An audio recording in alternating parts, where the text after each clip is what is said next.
you they play today. At Fulham. Actually, the Arsenal match. So we Charlie. invite into the ring the boxer who fights out of the blue corner all the way from Kenya,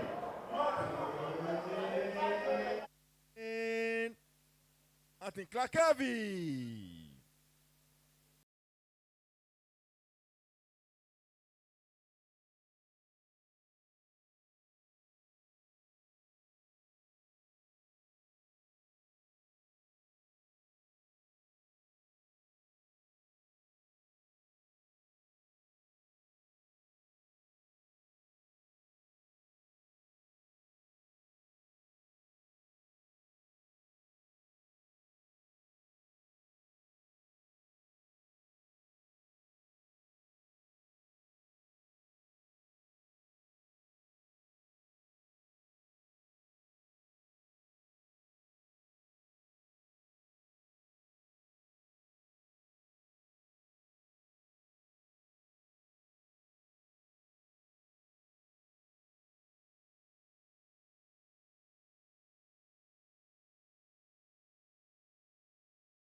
want to invite the boxer who fights out of the red corner, nicknamed Lopez. Please welcome Teofilos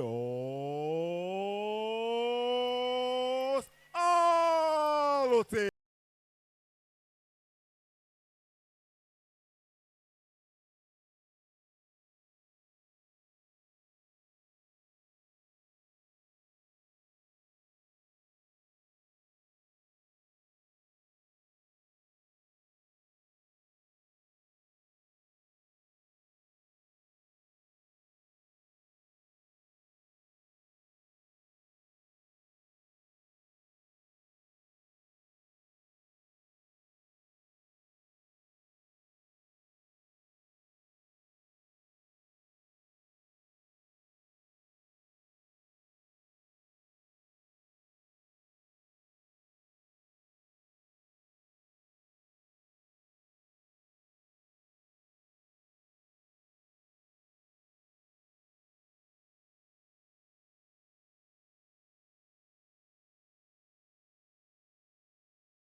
All right, thank you very much, Mr. DJ. There's one live from the Bukom Boxing Arena, Bishop Boxing Promotions, the best of Bukom. Up next is an international super flyweight encounter over 8 rounds. And before we go to the bout, we want to observe the heritage of both nations. First, the heritage of Benin. Shall we all rise up as we observe the Beninois national anthem?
scintillating. And now we observe the heritage of our homeland Ghana. Let's go, DJ.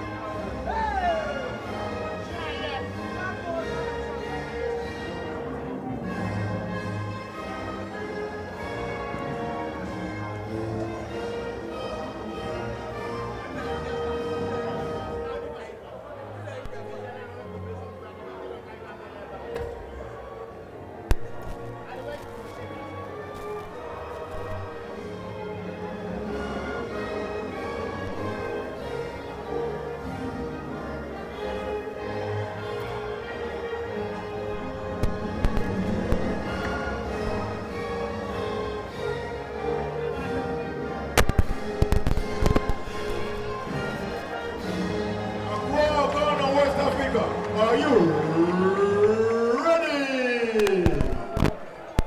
And so be ready for this one. This one is an international super flyweight encounter over 8 rounds. Officials once again. Judges David Mills, Nat Oben, May Mensah Akako. The man in charge of the action when the bell goes is the experienced referee Erasmus O. At this juncture, officials are alacritors and the boxers are equally brimming with readiness. And so we go to the boxer who fights out of the blue corner all the way from Cotonou in Benin, clad tonight in white and yellow apparel with red shorts to match. Here is the boxer weighed in at 118.5 pounds. Here is the boxer with a fighting record of 9 fights, 7 wins, just 2 losses, no draws. All of the 7 wins coming by way of knockout. Nickname Gajezo. Please welcome all the way from Benin, Martin Klakevi.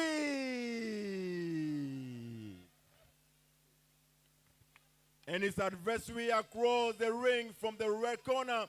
Here is now the darling boy of Ghana boxing, the man of the moment. His most recent fight ended in an unfathomable victory in this very venue. He is the boxer clad in sparkling apparel, training out of the Wisdom Boxing Gym. His trainer is Dr. Ofori Asari. He is the boxer weighed in at 115.8 pounds, fighting record a perfect one. 11 fights, 11 wins, no losses, no draws. 10 big wins coming by way of knockout. Please welcome the Karen UBO Africa Super Flyweight Champion, the Karen Ghana National Super Flyweight Champion. He is also an African Games gold medalist, and the Karen WBO Africa Bantamweight Champion. Please welcome the man nicknamed Lopez Tefilos Alote. The man in charge, referee Erasmus O.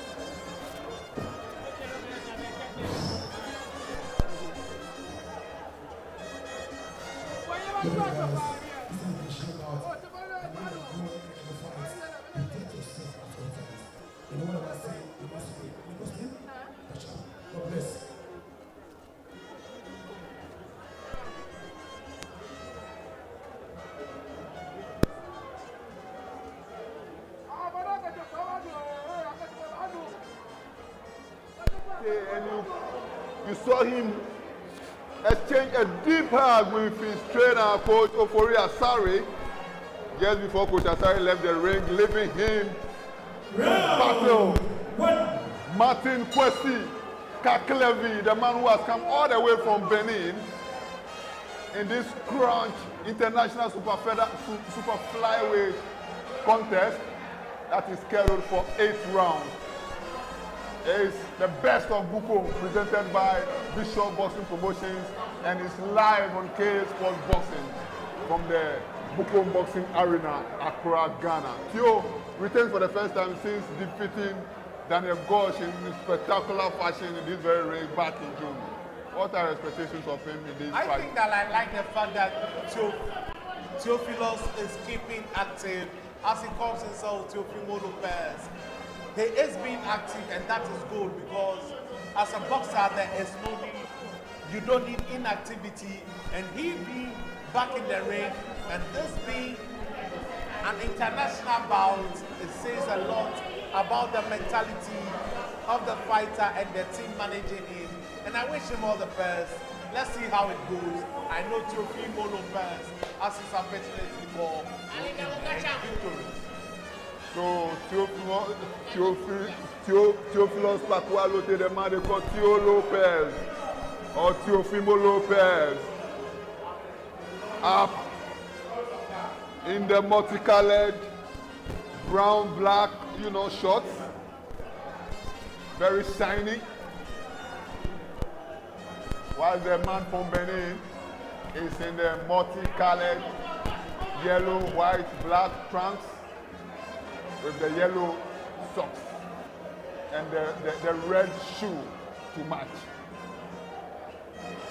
Kaklevi previously came to Ghana and he defeated Samuel Mantelaye of our own Ace Power Promotion stable. Do you expect him to trouble? That was a very difficult night for Samuel Mante. I remember that fight was at the Bukom Park, and it was a very tough night, and he gave a very, very good account of himself. Kaklevi is not a respecter of character. He is in the ring to do his job, and be rest assured that Kaklevi is not a walkover. Teofimo would have to work hard and end everything tonight. If not, there would be an upset. Teofimo Lopez definitely has to do a lot of work here tonight to overcome the man in front of him.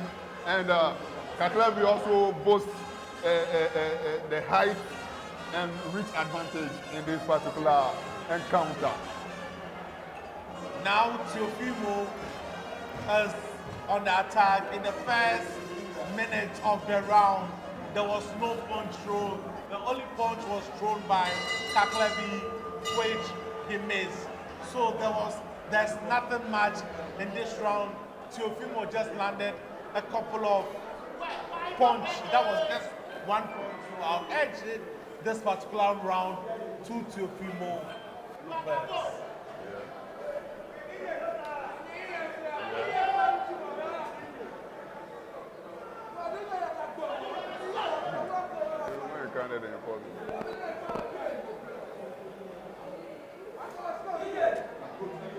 So there in your shorts are some highlights of that round number one, which was a very close one.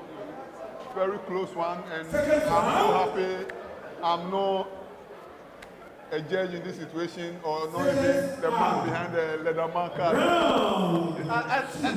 It was a very difficult round to score because there was nothing much in the round, and both boxers have that close. Let's see if they'll be active in this particular round. Okay, round number two underway here. But it does not land. Both men exchanging jabs, but it has been parried by both fighters. So it's still a close one. Both fighters still taking their time to steady the opponent. Lopez goes with the left jab. He tries the right. That looked powerful there. But Kaklevi was very smart to avoid it. So, Alote trying to take the fight to Kaklevi here in round number two. The Ghanaian still taking his time, goes with the left jab, but Kaklevi tries to counter. Alote was quick to hit to the left. He goes with the left jab, and that was Kaklevi nearly sent Alote down, and you can see our men's scorecard rightly named here. And down goes Kaklevi, but no referee. Erasmus Owu scores it, a slip. And then he goes to one Alote to keep it clean. Was it a fair call for you? It was a fair call for me because Alote pushed him before he landed the punch, and that was not the right thing to do in a boxing match. And I think that there's pressure on Alote to deliver. And I think that Alote thrives under pressure, especially in the Daniel Cross fight. When there was a lot of pressure on him, he delivered, and I think that he's beginning to find his rhythm in this particular fight. He's beginning to find his range. A jab to the body, he misses with the right hook, but the left hook. Terrific punches being thrown here by Teofimo Lopez, Paco Alote.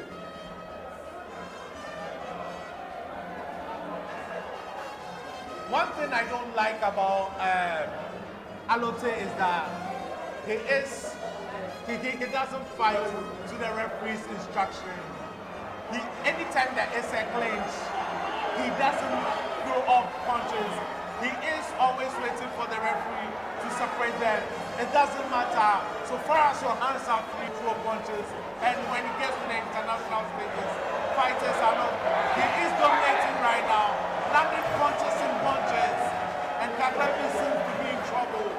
But I think that Teofimo Lopez should keep landing punches so the referee instructed exactly not to. So that definitely was a very good run for Teofilo Paco Alote. And we look back at highlights from that round number 2 once again in your shot on KS Sports Boxing.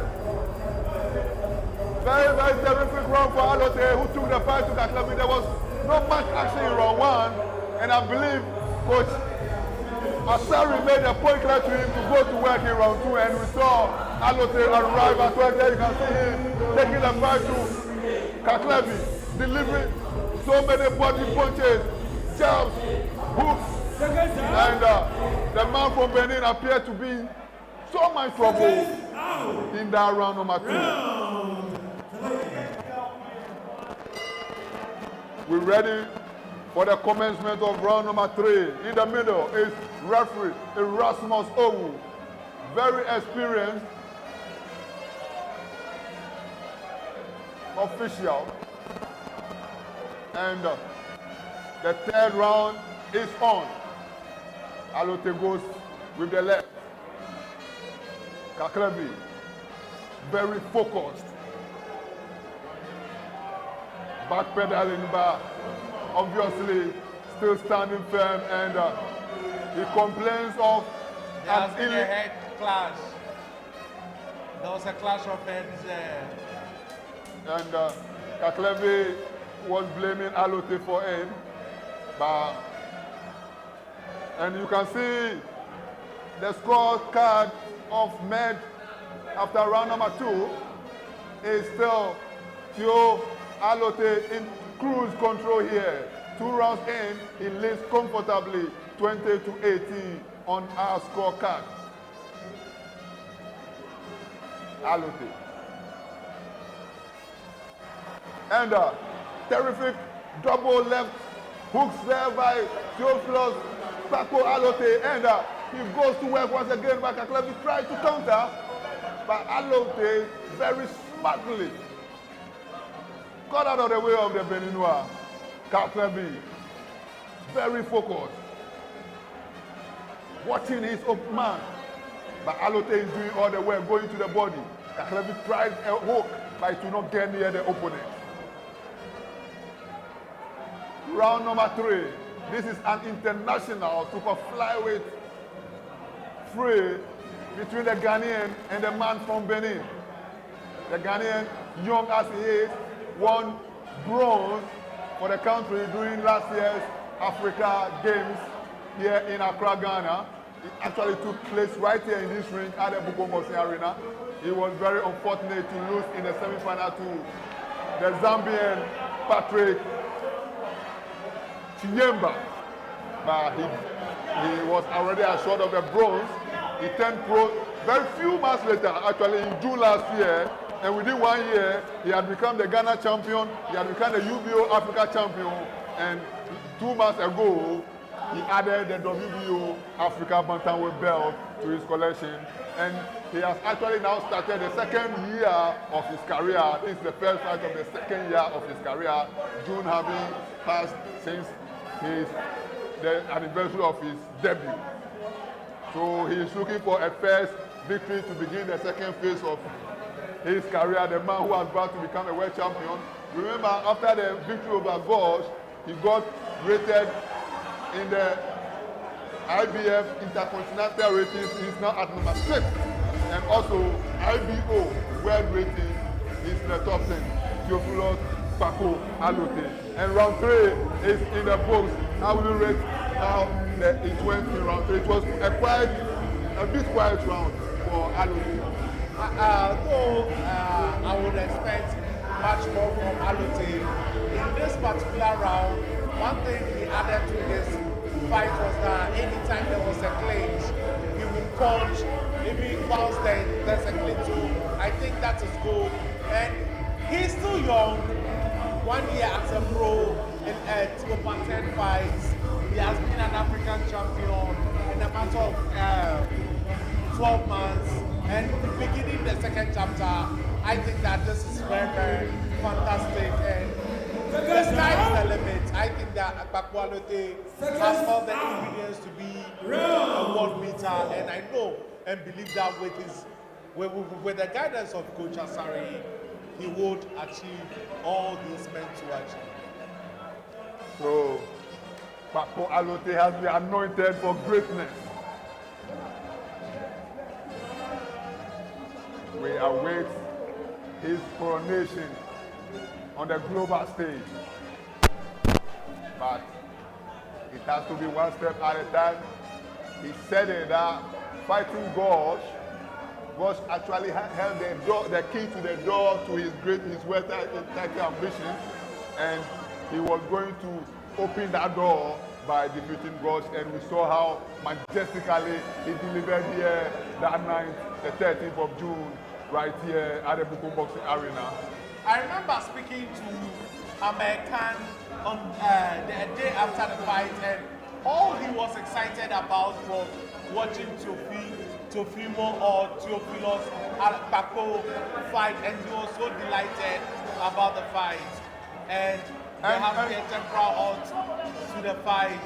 What is happening here? Kakavi complained of something. I don't know if something has entered into his eye or his hand has a problem, and he's been counted. Because in the rules of the game, he actually raised his hand. So, and he seemed to have had some bump, in front of him, just under his eye. I don't know if it was the result of the accidental clash of heads earlier. But the action continues, and Kaklevi has been counted in this very round as Alote goes in demolition mode. Theophilus Paco Alote. He is a man on a mission. He looks for sense. He looks like a man ready to finish proceedings here in round number 4. And Kaklevi complaining once again, turning back. And then Alote goes in for the kill. Can they finish the fight here? And he adopts a southpaw stance. Paco Alote. It's all the Paco Alote show here. Round number 4. But Kaklevi still standing firm and throwing some punches back. Kaklevi, the man from Benin, in all kind of trouble. But he's the one punching at this stage. He tries some left jabs.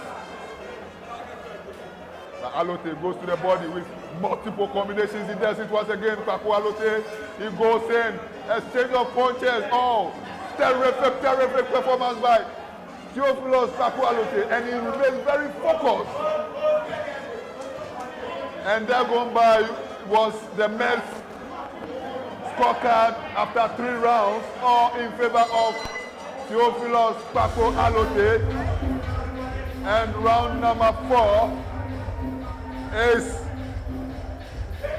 in the books. Another comfortable round for Paco Alote, the 23-year-old from Accra. And highlights of that round for dominance by Kwakwalote there. You saw him there with some antics, trying to dance to the tune of his punches. Theophilus Kwakwalote, 4 rounds down, 4 to go. I think that Kaklevi is an experienced fighter. He did an amateur mistake. He took his eye off the ball, and I don't think that he may be coming out for the 5th round. I don't think that Kaklevi would be coming out for the 5th round. From the body language, I don't think Kaklevi would be coming out. He remains rooted to his stool while referee Rasmus goes to the corner to consult him, and the referee has come out with the verdict. His fight over. So round number 5 is a TKO victory for Theophilus Kwakwalote. And you can see Alote carry shoulder high. Victory number 11 to begin his pro career. Are you surprised by? I'm not surprised. It's a well-deserved victory. I think that he has given a good account of himself. This is an international bout, and him being able to stop his opponent tells a lot about him, the future he has ahead of him. And I think that the sky is the limit. The sky obviously is the limit for Theophilus Kwakwalote, and we just saw what the magnificent, excellent work he did in that ring against Martin Kaklevi. Kaklevi was fighting, I think, his 10th career fight, having won 7 and lost 2 before tonight. And I'm not so sure he has been a fight like this. The opponent came out, got blazing throughout the fight. I think that Kaklevi came in this fight thinking he would be the most dominant fighter, being the bigger man of the two. But Teofimo was the sleek boxer, and his skill was too much for Kaklevi. You could see them embracing each other, both corners showing each other respect.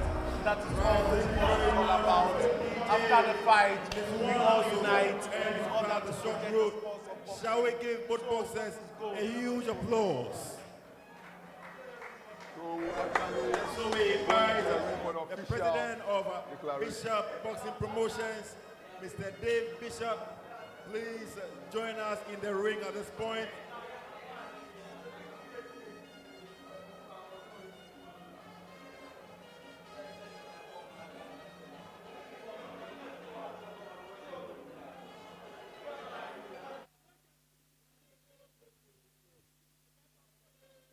All right, so we have a winner, and by a TKO in round number 5, now improving to 11 fights, 11 wins, no losses, no draws. He is still the Ghana National Super Flyweight Champion, the UBO Africa Super Flyweight Champion, also the WBO Africa Bantamweight Champion from the Wisdom Boxing Gym, nicknamed Lopez. Please welcome our winner, Theophilus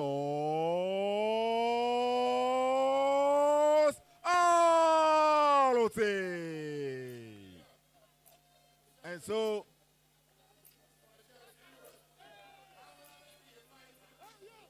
Dave will give Theo his ring.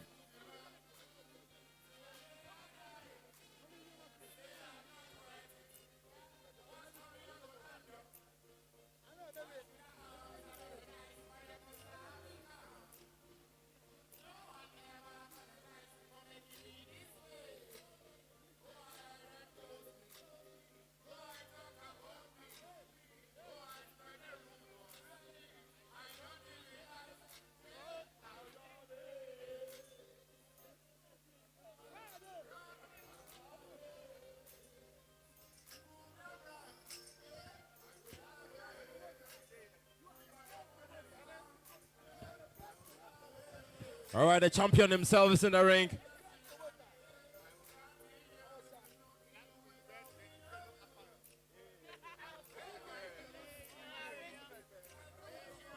All right, so we will have a word with the winner, the sensation. He is the poster boy of Ghana boxing. He won a humongous, and scintillating and an exhilarating win here in our last event, right here at the Bukom Boxing Arena. And tonight has also been an exceptional win. Theo, how do you do it? Yeah, I'm doing great, man. It's a lot of God's grace, so I'm doing great. Yeah, I really appreciate it. All right, Theo, one question for you. You're unbeaten. You are in the ring. You hold a champion's ring. Can anybody beat you? In Ghana, no one can beat me. I'm married to the world title level because it has been a long time where Ghana had the world title. So I want to prove to all Ghanaians that will definitely bring the world title. So I really need their support and prayers as well. Thank you. What is the magic you do inside of Wisdom Gym that always comes up unbeaten, coach? Yeah, that is consistency. We are very consistent in our training. We work very hard, and that is the results you are seeing. We want to make the next champion for Ghana. Thank you very much, Sam. That'll be all for me from my side. All right, so let me go to Dave Bishop. Dave Bishop, we have a very, very vivacious crowd right here. So are we going to have Best of Bukom Part 2? Best of Bukom Part 2 takes place January 1st, 2026 in Dedi, December. Be on the lookout. We bring in more great fighters, and we empower more great fighters. All right, so right here we have our winner, Theo Lopez, Dave Bishop, CEO of Bishop Boxing Promotions.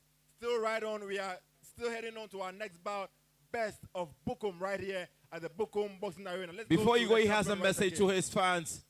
First of all, like I say, one of my fans is having his birthday today, so I want to use this opportunity to give a happy birthday because I love him so much. And all thanks to my fans, those who came here. Even though we're having a festival, like me, the Chalote and the Womba Festival, you people came here and come and support me, so I really appreciate you guys. Thank you so much. And also, big shout out to my team, those who have been giving me inspired for the fight. And also, big shout out to my manager, Sarah Asari. Big shout out to them. The legend himself, Dr. Ofori Asari. And Atukpai Warriors, no war, no peace. Thank you all. Thank you. All right, thank you very much. Theophilus Alote, a.k.a. the Theo Lopez. And so we have someone here who has a word to say.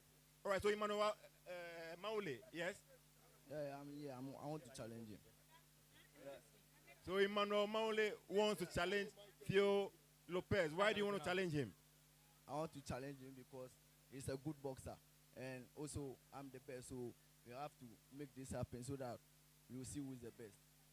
So Bishop is right. Bishop, are we seeing this fight? Let's see. Let's leave it up to my matchmaker, Sarah. What do you think, Sarah? All right, so Best of Bukom Part 2, Emmanuel Maule, Theo Lopez. So I should say, you want to challenge me. If you want to fight, I'll give him an opportunity. If you can fight super flyweight, you should come there. No pressure. Can you fight super flyweight? If you can do it, come there. I'm the champion, so I'll depend the way that we fight. You are going to challenge me, so don't tell me the way to fight. So I'm the champion. But I think maybe it's coming for revenge because I've beat him in the amateur level 2 times. Maybe it's coming for revenge, so I'll give it a chance to. But definitely, if you can fight super flyweight there, I'll give me the opportunity. That's all. All right, so he says he will fight you at 115 pounds. All right, thank you very much. And so we head on to our next bout for the night. Still here, Best of Bukom. DJ, let's go.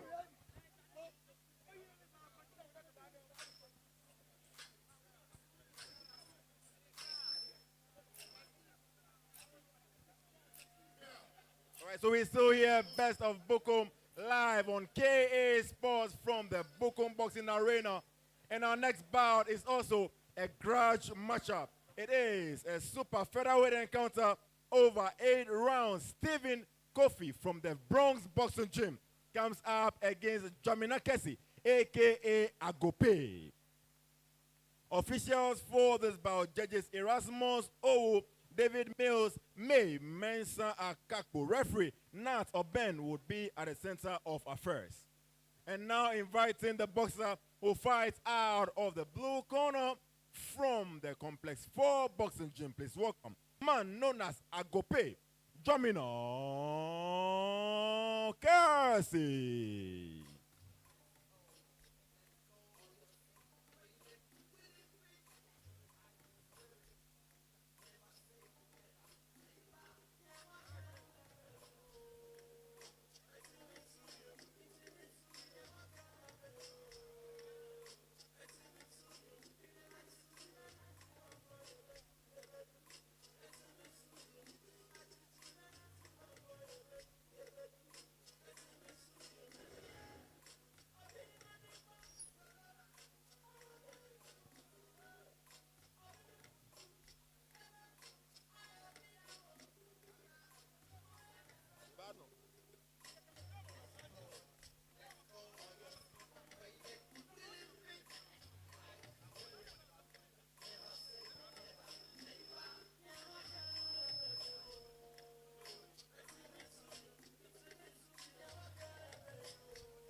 All right, thank you very much, Mr. DJ.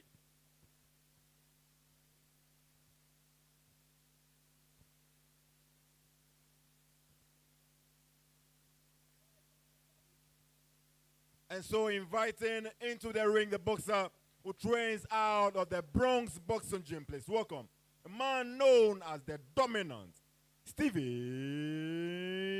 Kofi.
And so we are ready for this one. This one is a grudge encounter. It is the Bridge Boxing Gym against the Bronx Boxing Gym.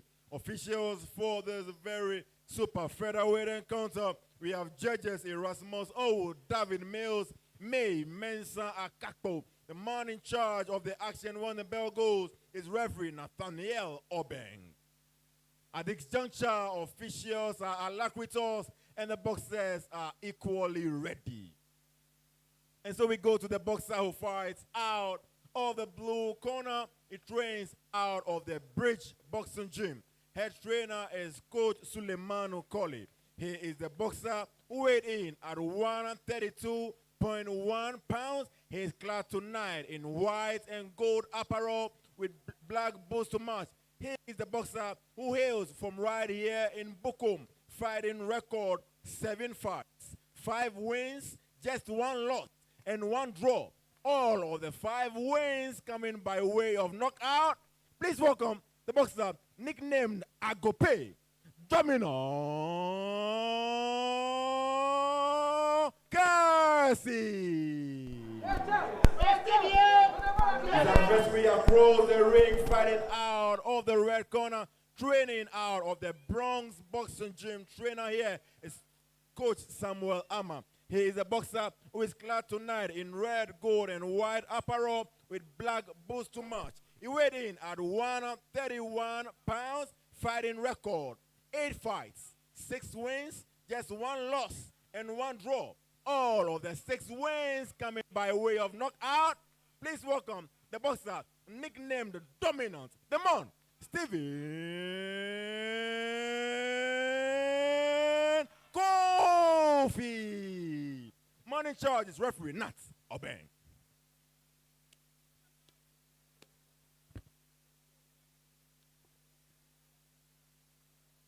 All right, gentlemen. I expect you to give instructions and dependence on our opponents. Touch gloves. Let's do this.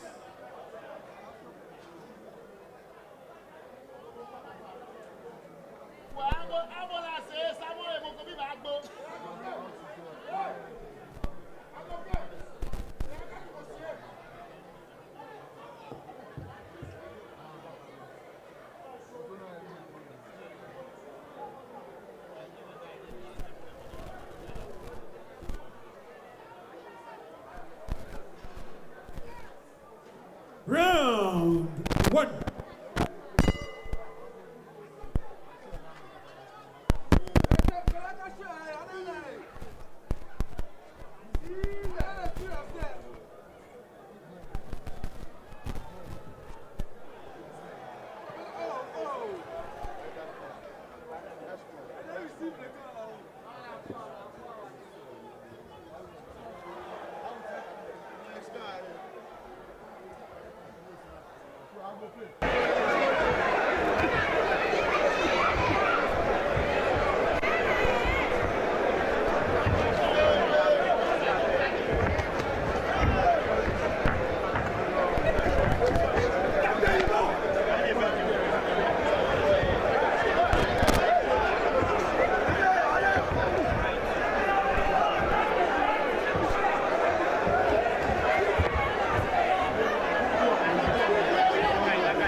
Today is the highlight of round number 1.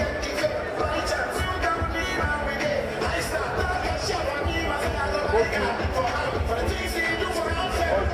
much aggressor of the two. Ramina stopped talking in the lead up to this fight has been non-existent.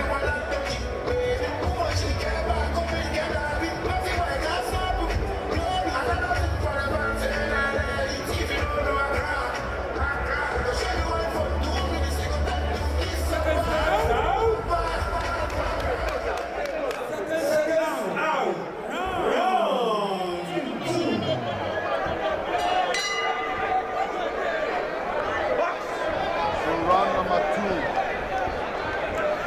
Underway here at the Bukom Boxing Arena. It's Kofi versus Kessie. Leading Kofi. This is another thing. Kessie is the one moving in attack mode, trying to take advantage of his massive reach advantage. He doesn't want to give Kofi a chance at all. Vice versa, he wants to stay out and beat, then don't get it.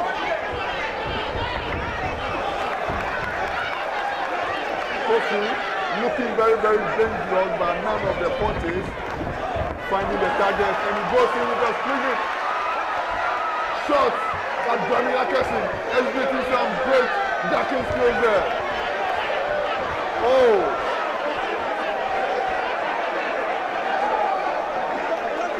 And referee Obi, very strict there. The bunker.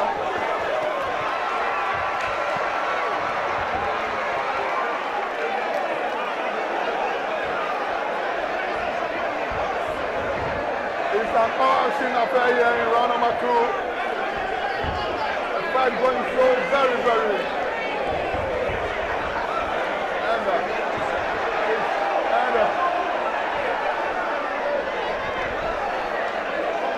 Both fighters came into this fight trying to take care of the guy.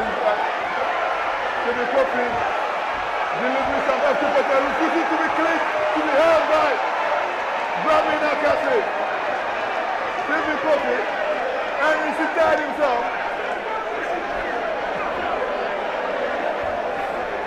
Somebody will have to go down in this fight because the two fighters are too fired up for this particular fight. And it's Kofi who is delivering some hefty punches. And Jamila Kessie.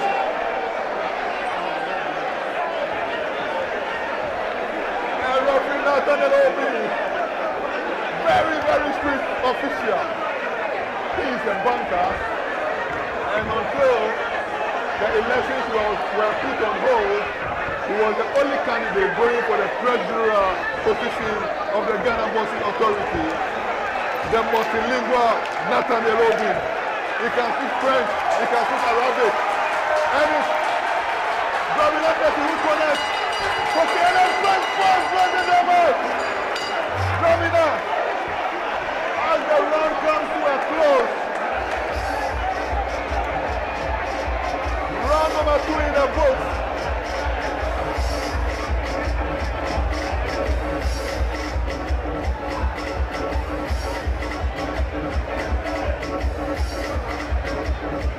And there you saw the entanglement. Kofi, the man who was on the attack, fell into the ropes and he appeared wobbly at that point.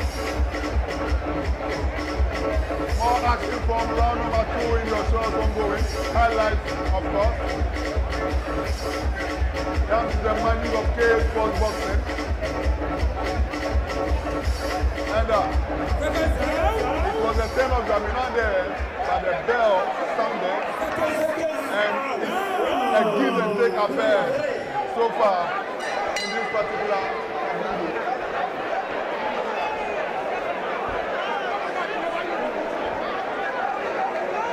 So we're ready for the commencement of the third round and we're moving all the two fighters and issues instructions before commencing the show.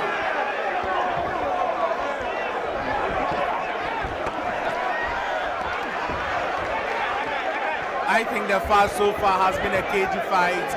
Both men have been at each other's neck. I think that Stephen Kofi wants to make this a grudge match. He fights on the inside, whilst Michael Drumner wants to fight from the outside, but he has not been successful, so he has also decided to make it an inside fight. Stephen Kofi has landed a lot of rabbit punch in this particular fight. But all the same, it's going to be a cagey.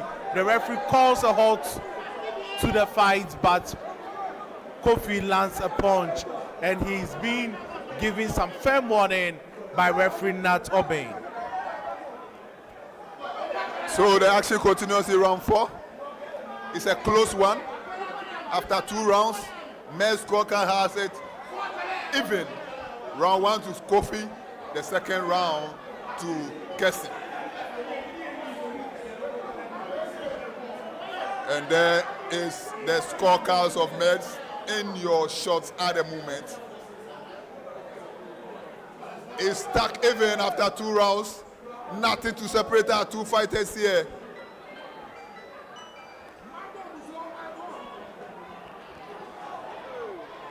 Kofi landing some good shots. Goes to the body of Dwamina Kessie.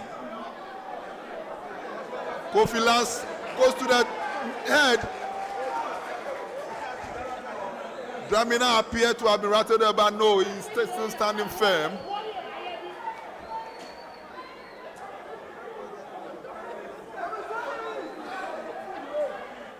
It's a super featherweight contest, scheduled for 8 rounds. And 2 rounds down, it's been a very, very cagey affair. No inch given.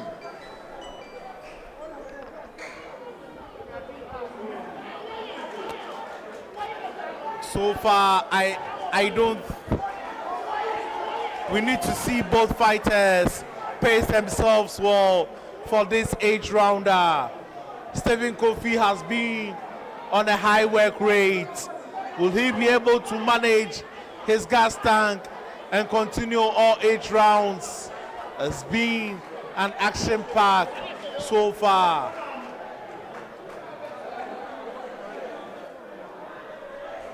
Rabbit punch landed there by Drumner Kessie.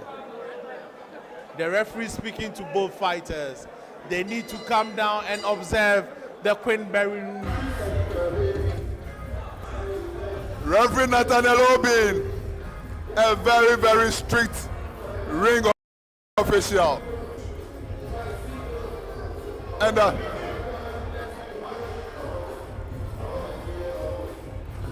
round 3 in the books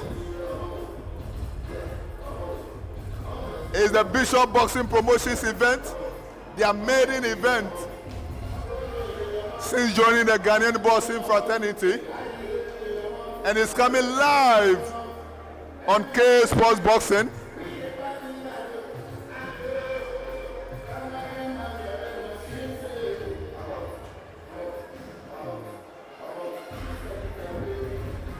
And referee Obin busily working even as the fighters remain in their corners, and he's calling them out to return for the commencement.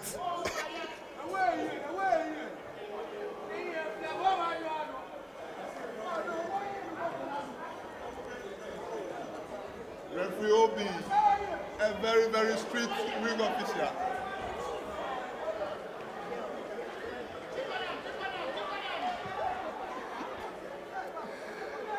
So it's Dwamina Kessie versus Stephen Kofi. 2 combatants who have sworn to devour the other, as we refer to men's scorecard after 3 rounds. He has Kofi slightly ahead, 2 rounds to 1. But Dramina Kese is still taking his time to take the fight to Kofi. Kofi. Very aggressive. Stephen Kofi. And he vowed, I visited him at the Bronx Boxing Club about 2 weeks ago. And he vowed that Kofi will be no match for him. Kessie will be no match for him. He has been around in the game for long before Kessie joined. But Kessie also vowed to be the victor when they finally meet, and is currently ongoing. Very, very close to call. And Kessie, his punches are not doing the talking for him as much as his lips were doing during the lead up to fight night.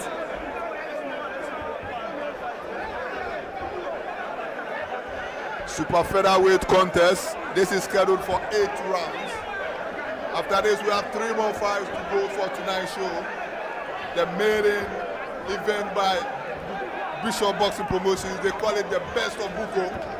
And currently, Stephen Kofi, the man they call the Dominant.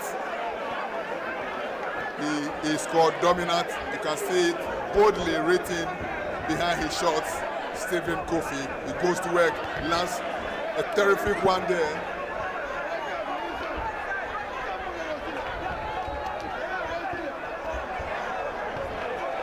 Stephen Kofi versus Dramina Kese.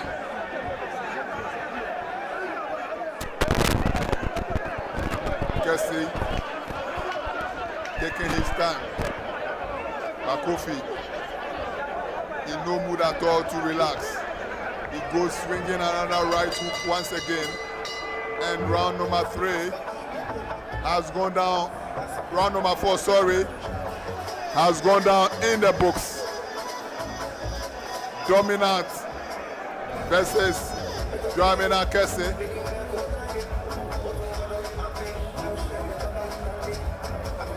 You can see referee Obin coming in between the two fighters at that point in time.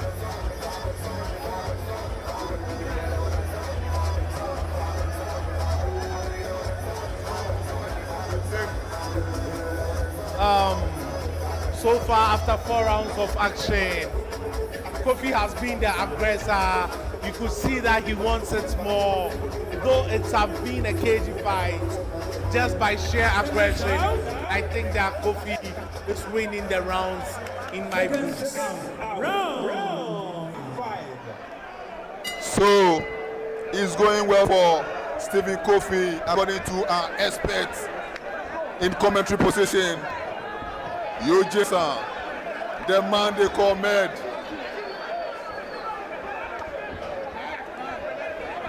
MED, I believe he has turned his name the other way around. Mesa Eugene Della, Med Sports. Follow him on social media, Med Sports, YouTube, Facebook, what have you. He is the expert in boxing. He analyzes and gives expert opinion on the fistic sport. And Dramina Kese went down there.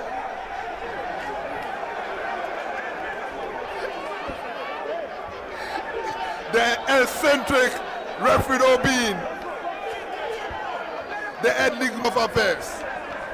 He is very dedicated to his craft. And Kofi dominating the fight so far according to our scorecard, men's scorecard. He has Kofi leading by 2 rounds. At this point in time, after 4 rounds, he is up 39-37. And he goes to work again. Stephen Kofi, the shorter of the 2 fighters, enjoying the infighting.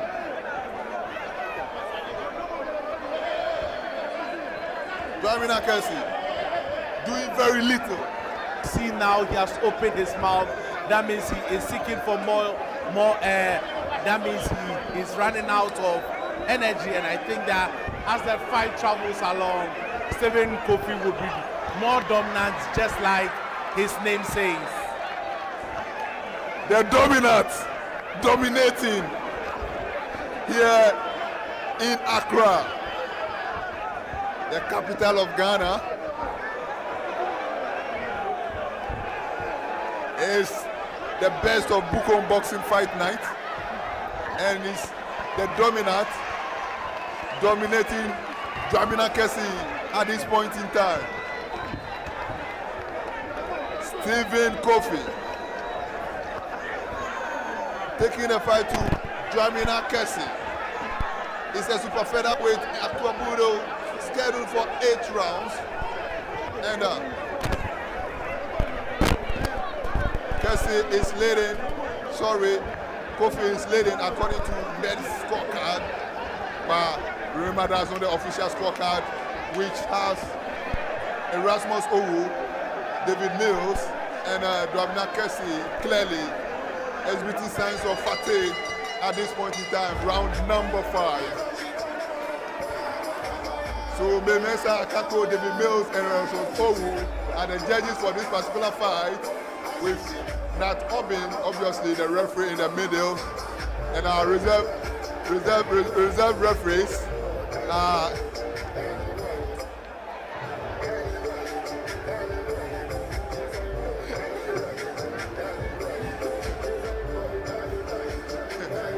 So round number 5 in the books, and as the dominant taking the fight to Kessie. You can see Stephen Kofi cornering Dramina Kessie again there in the highlights of round number 5. 5 rounds down. How have you seen the fight so far? It has been a cagey fighter, as I've said all along. Dramina Kessie is out of energy. His pace has slowed down, and I think that he hasn't fought at this high pace before since he began his career, and is beginning to have a toll on him. I believe that if the round travels all 8 rounds, Stephen Kofi will dominate the fight in the latter round more than he has from the 3rd round. And it means that it's going to be an easy payday for Kofi, because definitely we have him way ahead, as you can see the men's scorecard just showing on your screens. That round number 5 was another round for Kofi, according to our expert in commentary position. So 49-46 on our cards. Kofi is leading as Dramina tries to take the fight to the opponent here. He landed some good shot there, Dramina Kessie. But Kofi focused, taking his time. Another good upper swing from Kofi. Got the head of Dramina Kessie. Very, very good point there scored by Stephen Kofi. He goes in once again. He goes to the body. He corners Dramina Kessie, who appears very, very tired, resorting to his ducking skills. And you can see Larry, our able camera technician in your shows, doing his work at ringside. He has put the camera down and using the phone to bring you very accurate shots,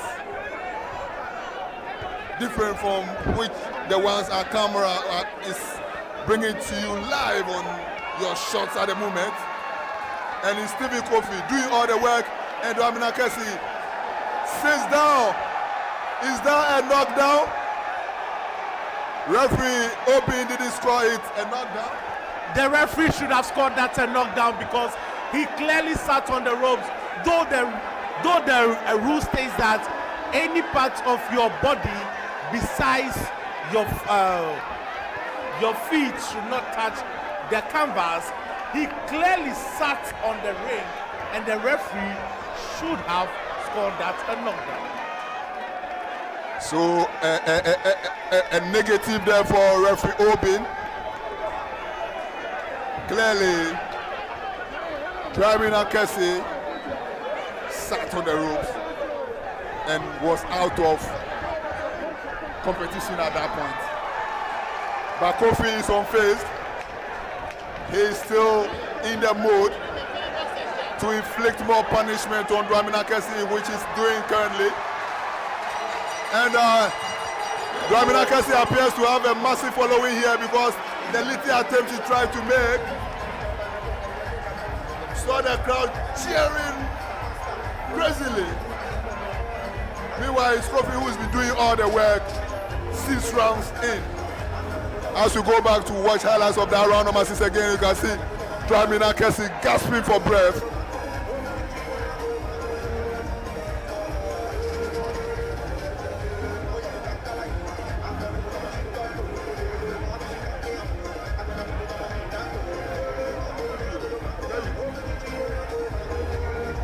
So that's round number highlights from round 6 in your shorts.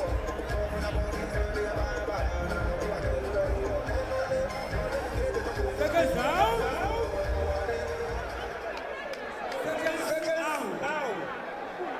Round 7. So it's the penultimate round of this super featherweight battle between Stephen Kofi and Dramina Kessie. Kofi, very agile, very focused, very aggressive. And he chases Kessie around the ring. Kessie, who has hardly thrown any punch for a really long time now in this fight. And we go back to the scorecards after 6 rounds, and it's going the way of Kofi. He's running away with the verdict. It's 59-55 now for Kofi, having won all rounds by round 2 on the scorecards of Med. The action continues here in round number 7 as Dramina finally throws one right hook. But Kofi takes the fight back to him right away. And Dramina wanted to clinch Kofi, and I don't know what exactly Kofi did there. Referee Obin has deducted him a point.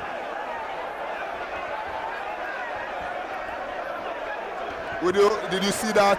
And would you like to comment about it? That was a kidney punch from Kofi, and the referee has warned him several times. So fair play to the referee. Fair play to the referee. He has warned him several times about those kidney punches. So referee Nathan being on point there, deducting a point from Kofi, who goes to work once again, delivering some hefty punches to the body of Dramina Kessie.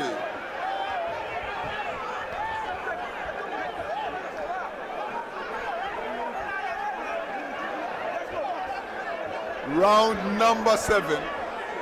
Final 40 seconds of the penultimate round in this particular fight. This round number 7, Stephen Kofi has been deducted a point. But he's still the aggressor, the dominant of the 2 fighters, as his nickname goes. Kofi exhibiting some great head movements there as he corners Kessie again, and Kessie once again holds on tight.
So we are underway with the final round here of this super featherweight contest.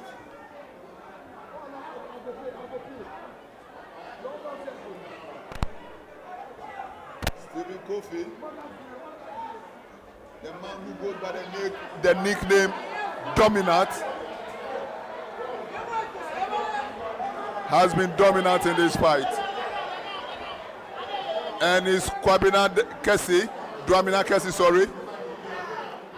who is resorting to some antics here in round number 8, fighting as if he's the one who has been leading.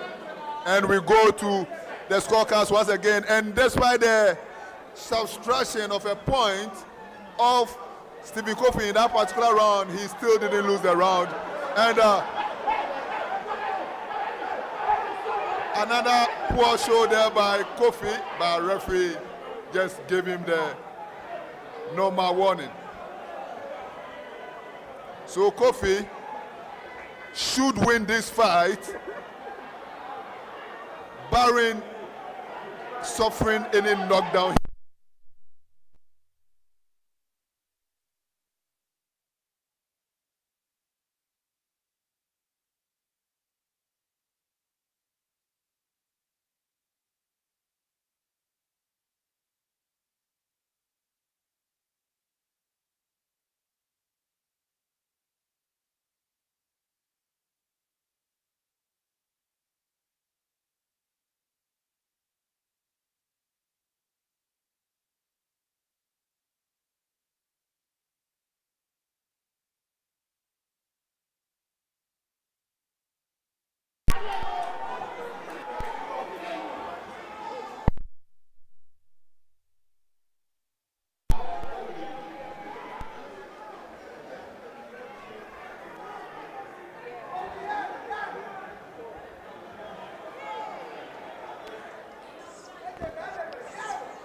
Sorry for the technical hitch.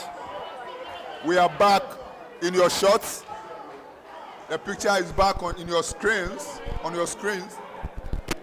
and it's the final round between Stephen Kofi and Dramina Kessie. There was some incident that happened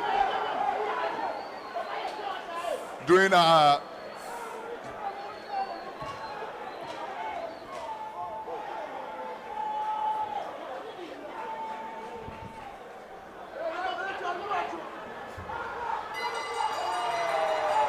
and there goes the bell to bring proceedings to an end in this particular fight. Is it the first fight of this, our second half of tonight's show, that has gone the distance? So this fight has lived up to the billing. A really, really crunch battle between two young fighters who had sworn to take out the other. And you can see the coach of Kessie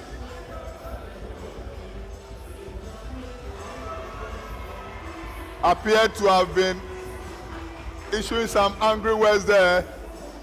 I think he was complaining to the referee. He's complaining to referee Obin. I don't know what the coach of Dramina Kessie is complaining about.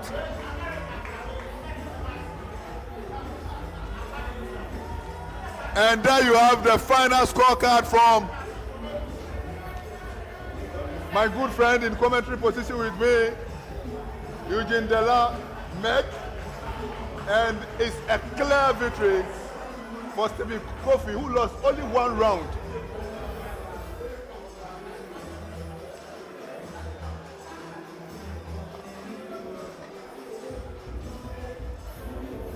They hold these things.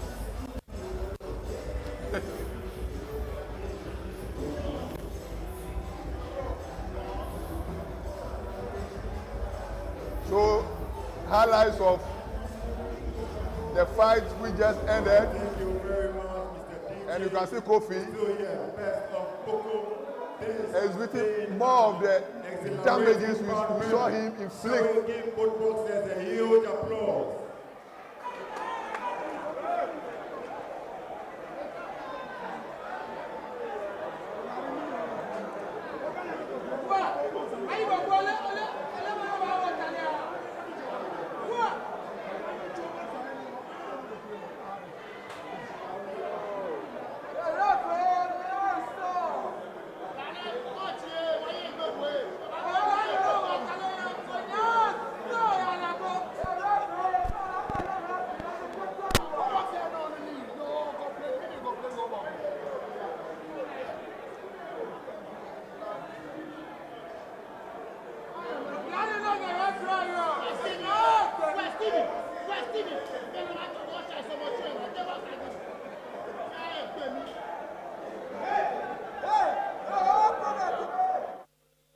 Oben, referee.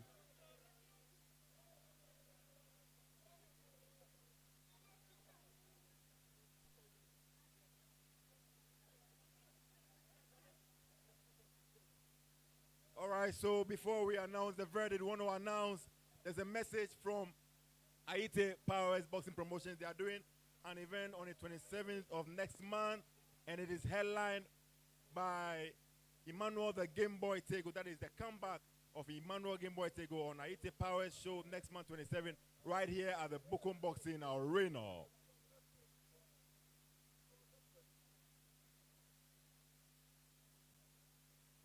All right, and so we have a winner and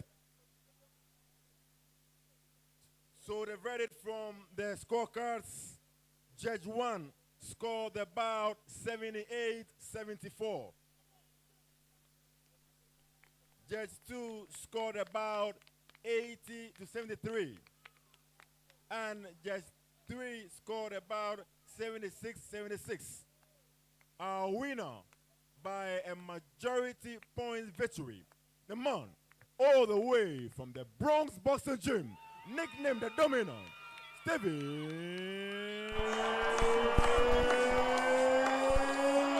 Kofi.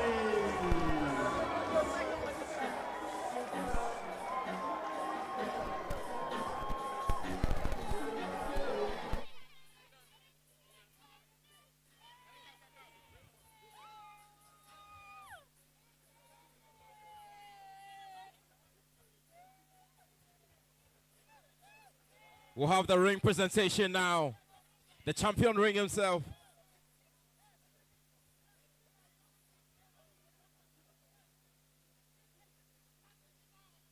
All right, you won the bout on the night. How easy or difficult was it for you tonight? First of all, I would like to thank God Almighty. I really appreciate what He has done for me. This fantastic day for me. I love you, Mom. Where's my mom? Mom, I love you wherever you are, and my dad too, I love you. That's my mom over there. This is the first time watching me live. I really appreciate, and I wanna dedicate this win and this thing for, my mom and also my daddy, Prophet Lawson. I really appreciate you for the support and prayers you have been doing for me. I really, once again, I thank my coaches for this great opportunity. I thank all my coaches, my teammates, and my fans, and also. I want to use this great opportunity to thank those who doubted me and those who believe in me.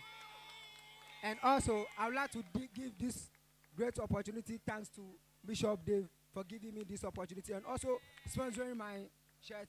He is the one supported me to do this shirt. So I want to all my fans to help me, give a big appreciate to him. And also, big shout out to Team JS3. Team JS3, no evil. Jonathan Soa. Wherever you are, thank you for the support you have been giving me. Jonathan, so I love you. I really appreciate you, Team J. No evil. And also, Mr. Vice Appointee, wherever you are, I really thank you for pushing me to where I am today. And I love all my fans. Yes. No, this is what you just down. My Colorado fans, my KG fans. Thank you very much. Our winner is Stephen Kofi, a.k.a. the Dominant. Thank you very much. So before you come in. Bet of Bukom Fight Night brought to you by Bishop Boxing Promotion. Sam, it's not very easy to have your parents sit here and watch you fight But I must say, this guy has some balls because if his mother had seen him lose, I'm not sure he would have gone home. Please call the next boss for us. Next one right there, still here. And big shout out to the CEO of MPT Promotions, Reverend Wesley Lawson, right here with us. Thank you so much. All right, so our next battle for the night would be another crunch battle. It is a lightweight, that is a welterweight encounter over 8 rounds. Issa Awal comes up against Isaac Comey, the king of the jungle. Officials for this one, referee is Nikwe Kote. Judges, David Nete, Nat Oben, Clement Ashong. At this juncture, we call upon the boxer who fights out of the blue corner, Isaac Comey.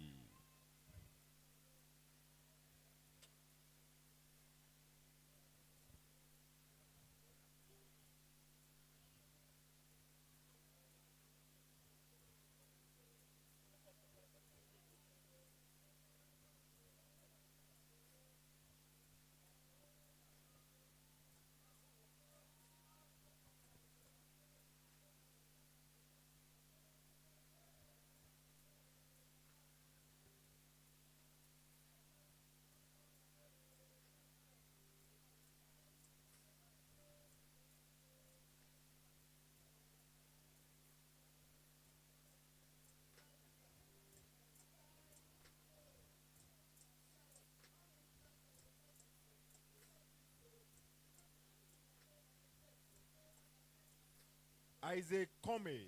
Isaac Comey, join us in the ring now. Isaac Comey. Our ring marshal, Mr. Pakistan, please get them in the ring. Isaac Comey.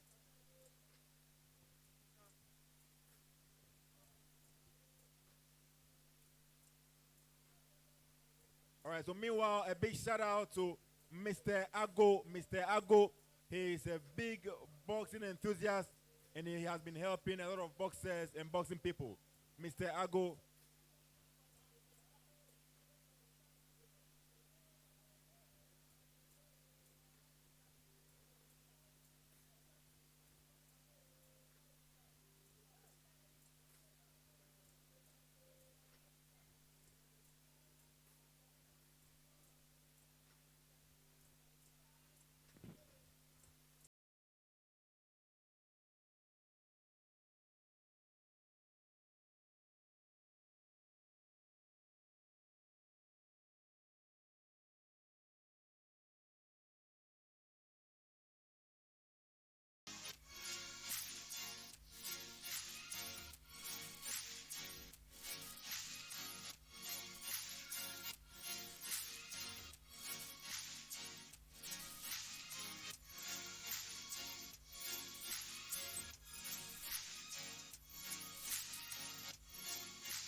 And so we have Issa Awal in the ring from the red corner.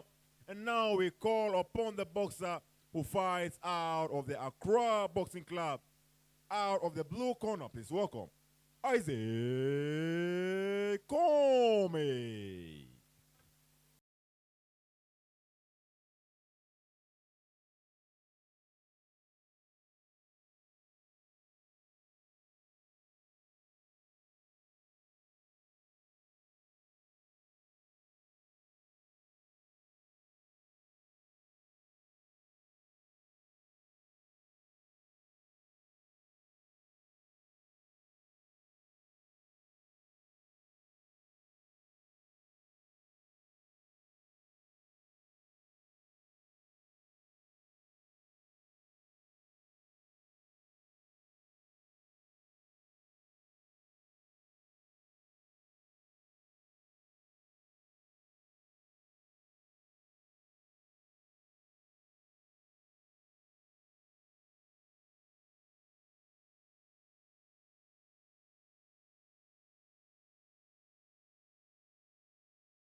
Very much, Mr. DJ, and we're still here live on KA Sports from the Bukom Boxing Arena. This one is the best of Bukom, brought to you by Bishop Boxing Promotions.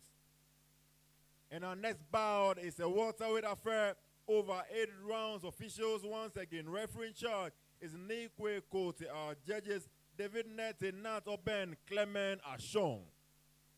At this juncture, officials are ready, and the boxers are equally in anticipation. And now we go to the boxer who fights out of the blue corner, clad in black and orange apparel with same colored boots to match. He is the boxer who trains out of the Accra Boxing Club. Head trainer is Coach George Smart Abbey. He weighed in at 150 pounds, fighting record 11 fights, 9 wins, 2 losses, no draws. All of the 9 wins coming by way of knockout. Please welcome the pride of Dansoman, the man known as the king of the jungle, Isaac Comey. His adversary across the ring, fighting out of the red corner, clad in all black apparel with black boots to match. He trains out of the gym right here in Accra. He weighed in at 149 pounds, fighting record a perfect one. 8 fights, 8 wins, no losses, no draws. All of the 8 wins coming by way of knockout, nicknamed Old Boy, the man known as Issa Awal, the man in charge, Nikwe Kote.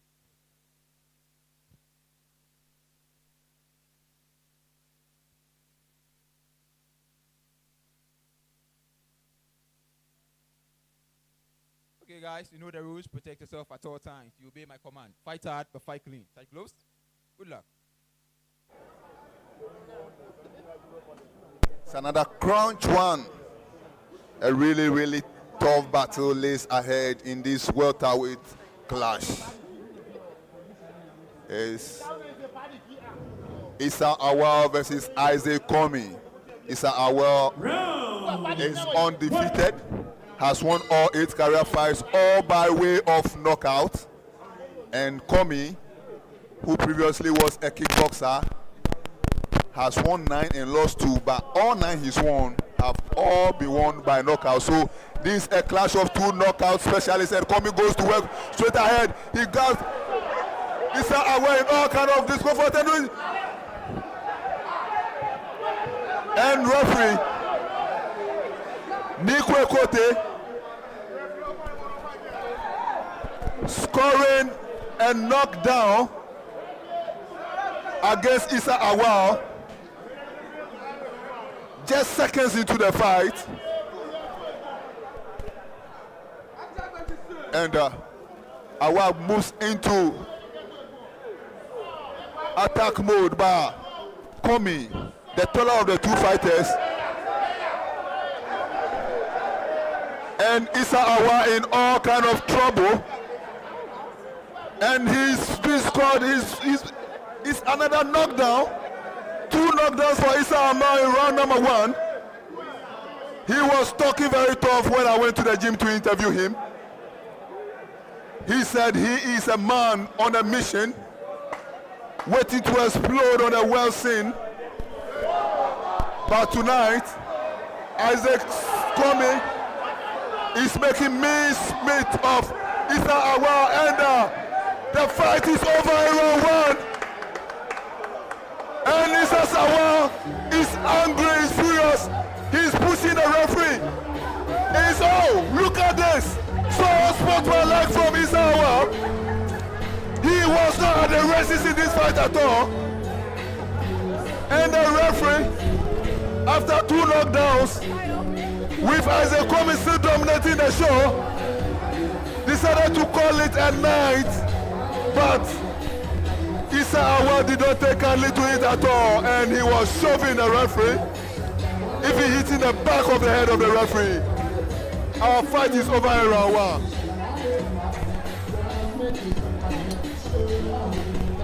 It is very unfortunate. Issa Awal did not even throw a punch. He was totally dominated. There was no way he was going to win. The referee did the right thing. He was wobbly on his feet, and he did not expect the fight to start in such a manner. It is just the same way Dillian the Body Snatcher White and Moses Itama ended in just around somewhere in Riyadh, Saudi Arabia last week. It is just the same way. It was a one-way traffic. This was a head-on train, and there was no way Awal could withstand this. You could see his leg wobbly all over the place, and Isaac Comey did his thing again. The pride of Dansoman and Shabu area, training out of the Accra Boxing Club, nicknamed the King of the Jungle, our winner, the man, Isaac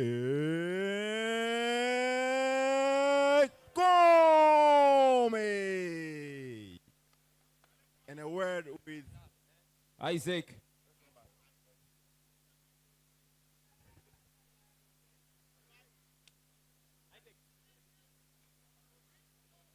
Isaac, how do you feel winning this bout tonight? Oh, first of all, I'll thank God. I'll thank my management, Benny Johnson. I'll thank Uncle Walter, my boss over there, and the family. I'll thank Uncle Mark, my coach, my team that work with me. I thank everybody. What's next for you? My aim is, if you want to die, face me. Yeah, my target is to kill. Because I found out that anytime that I'm always saying this. So anybody, I'm ready for anyone. I'm not afraid of anyone. Anybody who is ready, I'm here. Even if it's tomorrow, I'm in. You say if you are ready to die, you should face me. You stay there on that one, I'll come back to you. I'm the king of the jungle and ready to hunt. Yeah. That's the king of the jungle. Ladies and gentlemen, round of applause for the king of the jungle. But I see a man right here. Chairman, what are you doing in my ring? I say, come and I stop fight there. Fighting I stop. I mean, no reason I'm going to stop fight there. Ni lack of one rematch fight, ni Amani. I forget fight. I pull out. No, he ain't familiar. No, baby.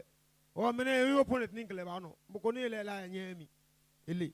You want no challenge le? Oh, anytime. Keep me po. Me be ready because me box you know. Yeah. No. If you're ready. Okay, Bob, ring me. What do you want here? Oh, me king wait here, man. Oh, they get out king and oh, king and I'm the king of the weight. No, me king wait and they. As an chairman, I remove you. Go no in baby. She gaji mini me down is what they can. I don't have problem. Niki ni Jimmy the king always a king. What have any nature? No, I'm a quick gaji king. Talk no, I will talk a me down on way. In the problem. Thank you very much, ladies and gentlemen. We'll make sure that bout will come to you live maybe next on Bukom, Best of Bukom 2. A round of applause again, ladies and gentlemen, for the winner, DJ.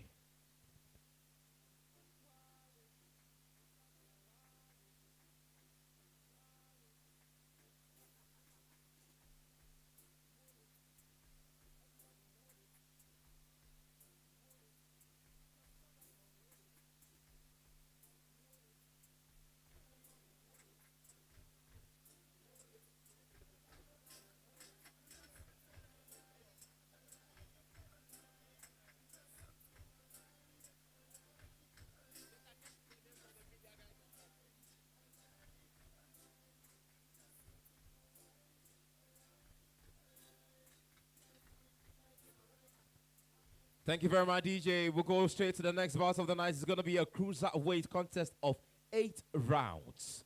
Ladies and gentlemen, the officials for this bout, referee Erasmus O, Judge 1, David Mills, Judge 2, Maymensa Akakpo, and Judge 3, Nat Obeng. Officials again, ladies and gentlemen, Erasmus O as referee, Judge 1, David Mills, Judge 2, Maymensa Akakpo, and Judge 3, Nat Obeng.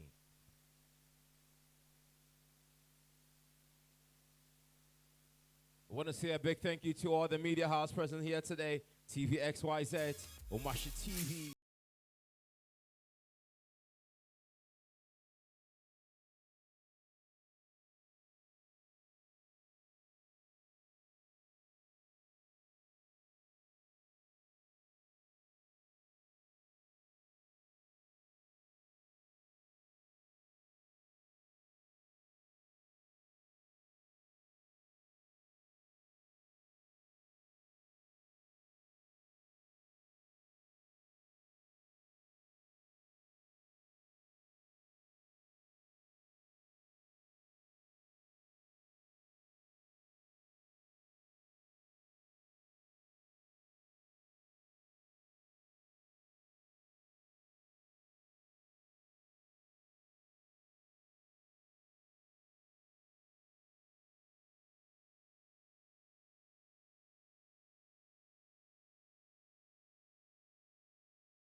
Now let's invite the boxers into the ring. First, the man from the blue corner, Haruna the Thunder Mohammed. Please enter the ring now.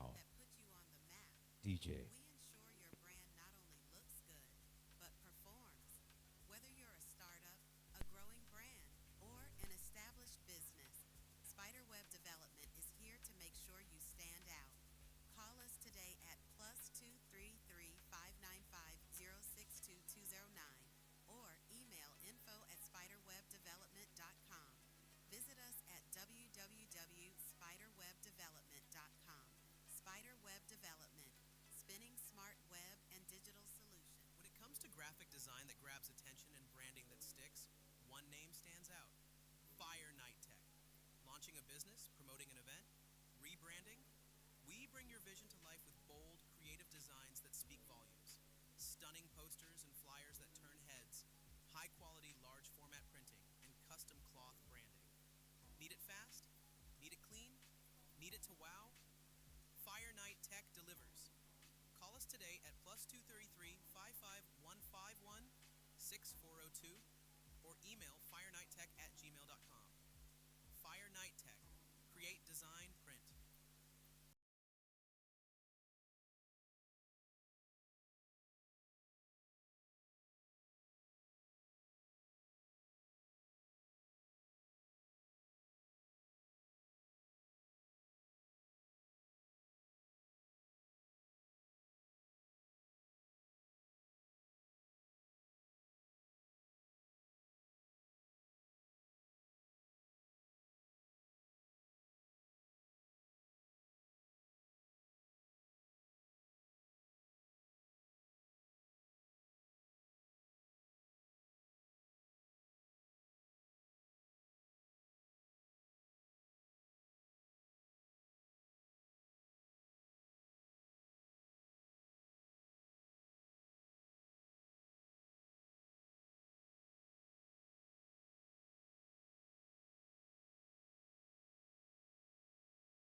Haji Ibrahim Ayamba, you're welcome and thank you very much for showing up tonight. Of course, we also have the chairman, the union chairman of TOR, George Nyaonu.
Ladies and gentlemen, I give you Haruna Natanda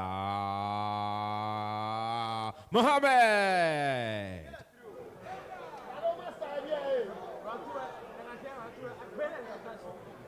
The Natanda enters the ring with 8 bouts, 6 wins and 2 losses.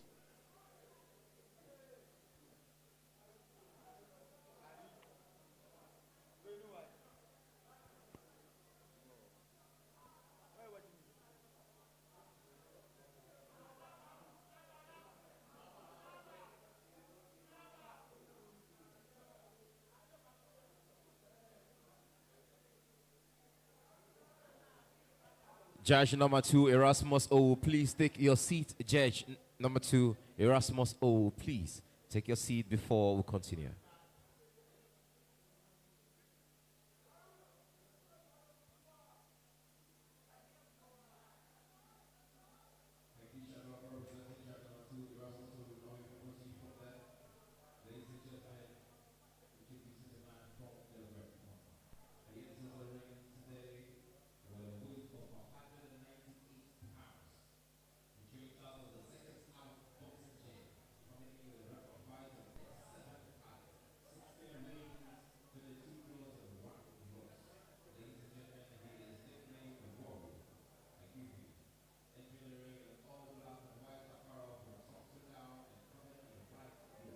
Ladies and gentlemen, Stephen, the warrior, Abbey, the man in the center, ladies and gentlemen, David Mills. Good morning, gentlemen. I expect a good and clean fight. Obey my instructions, protect yourself at all times. Touch gloves. Good luck.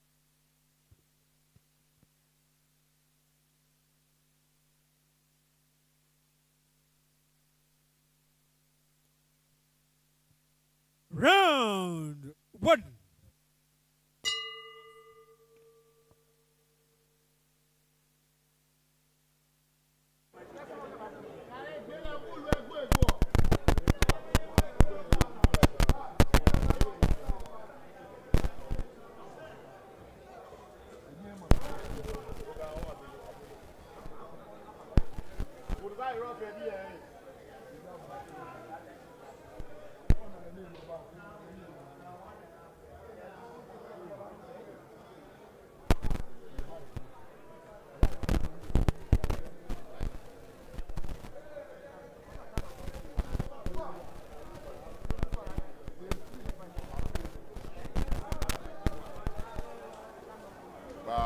Haruna Mohammed, who lost his last fight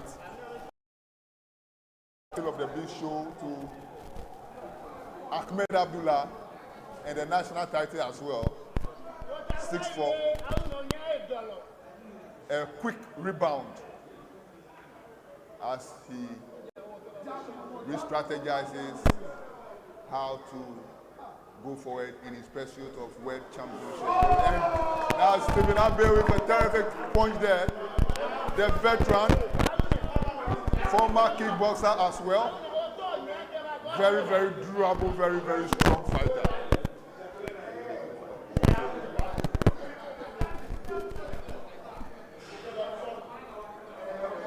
Haruna sporting the same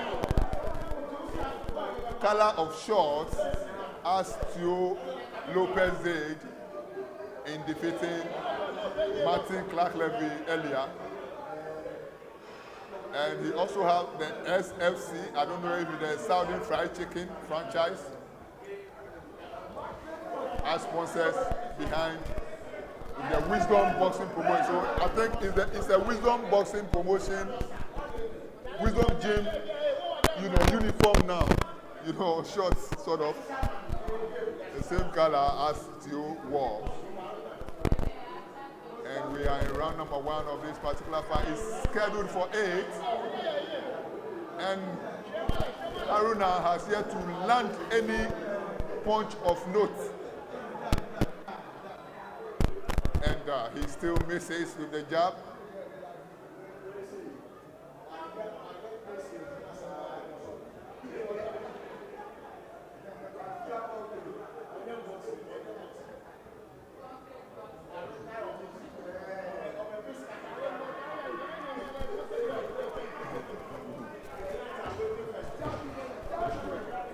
So we will turn down to the final seconds of the opening round. And Abbey swings a powerful looking one. didn't get anywhere near Haruna. And in that round number 1 is Abe, who was more the aggressor.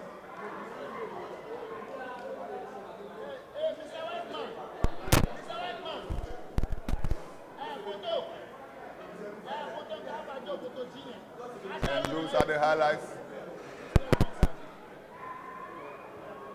Haruna Mohammed, the man they call Thunder, taking on former kickboxer Seconds out. Abe. Seconds out. Round 2. We are ready for round 2. Haruna Mohammed.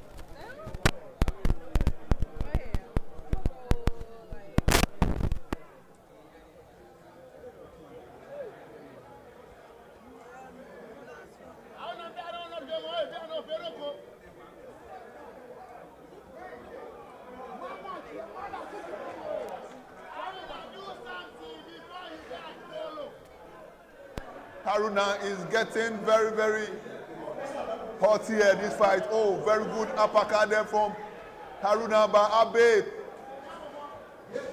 Going for the very good punch there from Abe. And just gone by was Med's scorecard from round number 1 in which he gave it to Stephen Abe, the vastly experienced campaigner, but that was another very good uppercut landed again by Haruna as he corners Abe, landing multiple uppercuts. Haruna Mohammed is a give and take of a very good punch landed there by Haruna, who is punishing Abe. Abe in all kind of trouble, but he's fighting back fiercely. Haruna cornering his man.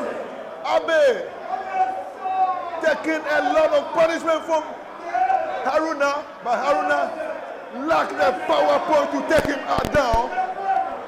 Abe still standing stronger.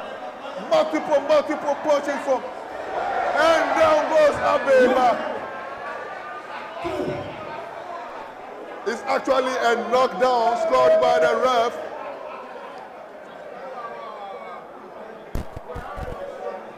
Plethora of punches thrown there by Haruna, but they lack the power to take down Abe.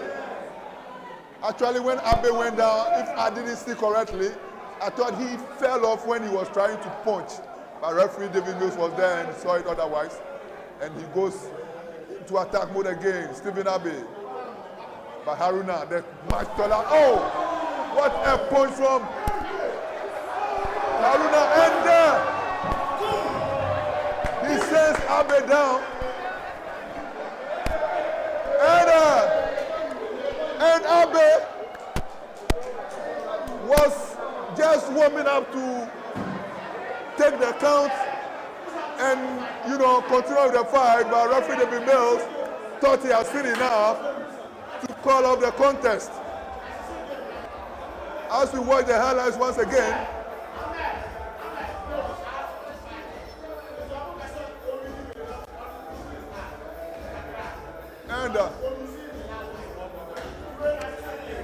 and our fight is over. I think that he was wobbly. That was the reason why the referee called off the fight, because it was a second knockdown, and we all know that Haruna was a huge favorite in this fight. And even the first knockdown, I had doubts about the first knockdown, but all the same, it was given. But let's take a look at the replay. When he stood up, when he survived the count, he was wobbly, and the referee called it off. It's left with one bout of the evening. That is the super welterweight contest. 10 rounds of action between Samson Segbeji and Applause for Happy. the boxers. Let's clap for them. They've done very well. Ladies and gentlemen, in a cruiserweight contest scheduled for 8 rounds, we had a winner in round number 2. Ladies and gentlemen, the winner by a technical knockout, winning with a time of 2 minutes 32 seconds. Ladies and gentlemen, the winner, all the way from the Wisdom Boxing Gym, Haruna the Thunder Mohammed.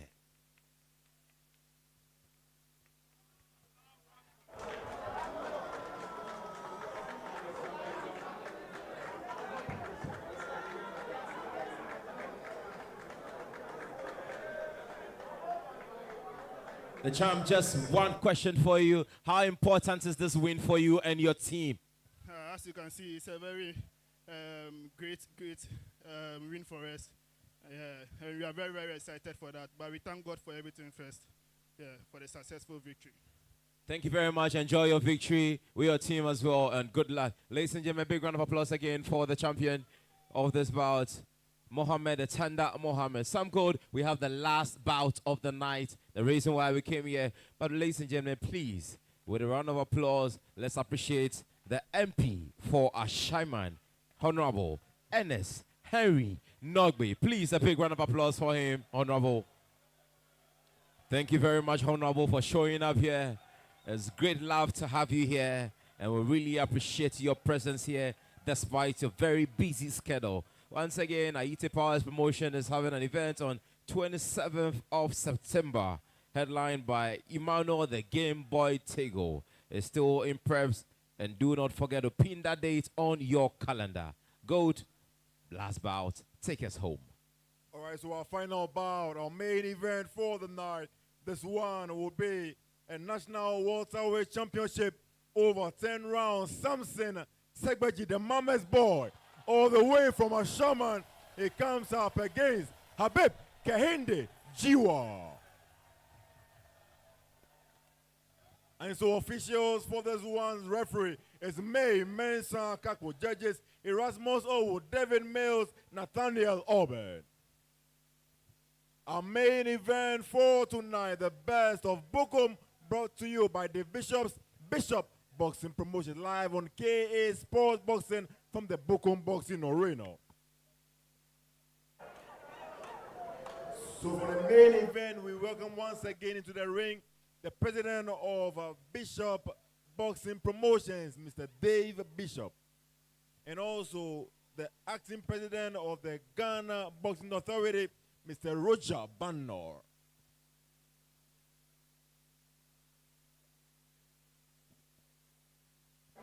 Also, our technical director for the Ghana Boxing Authority, Mr. Shadrack Akwe, kindly join us in the ring as well.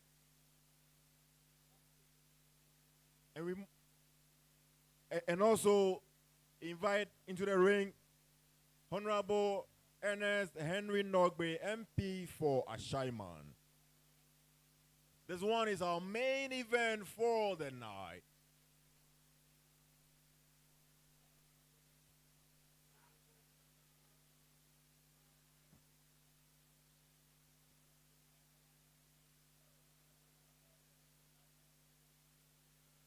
All right. So the CEO of SP Management, Mr. Samuel Ej Dakwa, also join us in the ring as well.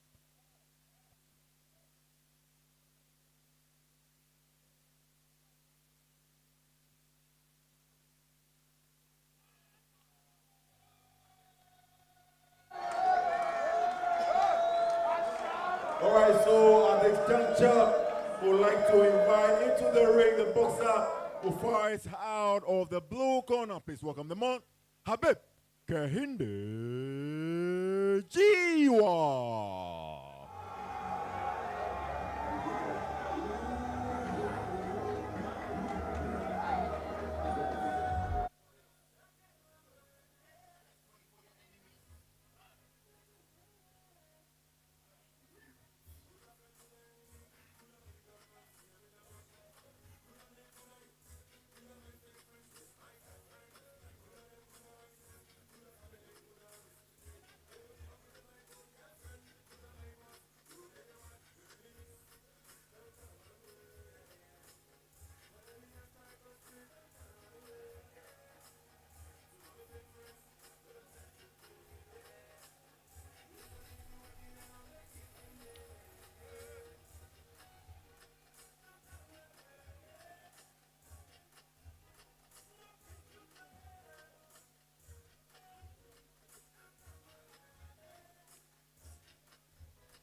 right, thank you very much, Mr. DJ. And now we await the arrival of the man all the way from a Shyman, nicknamed the Mama's Boy, carrying the national champion, carrying the UBO Africa champion, Samson Segbeji.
Alright, so we're ready for this one. And we still want to invite into the ring our GBA president, Mr. Roger Bando.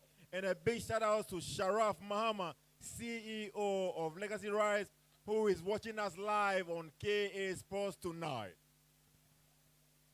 And so this one is a National Welterweight Championship. Before we begin, shall we all rise on our feet as we observe the Ghana National Anthem?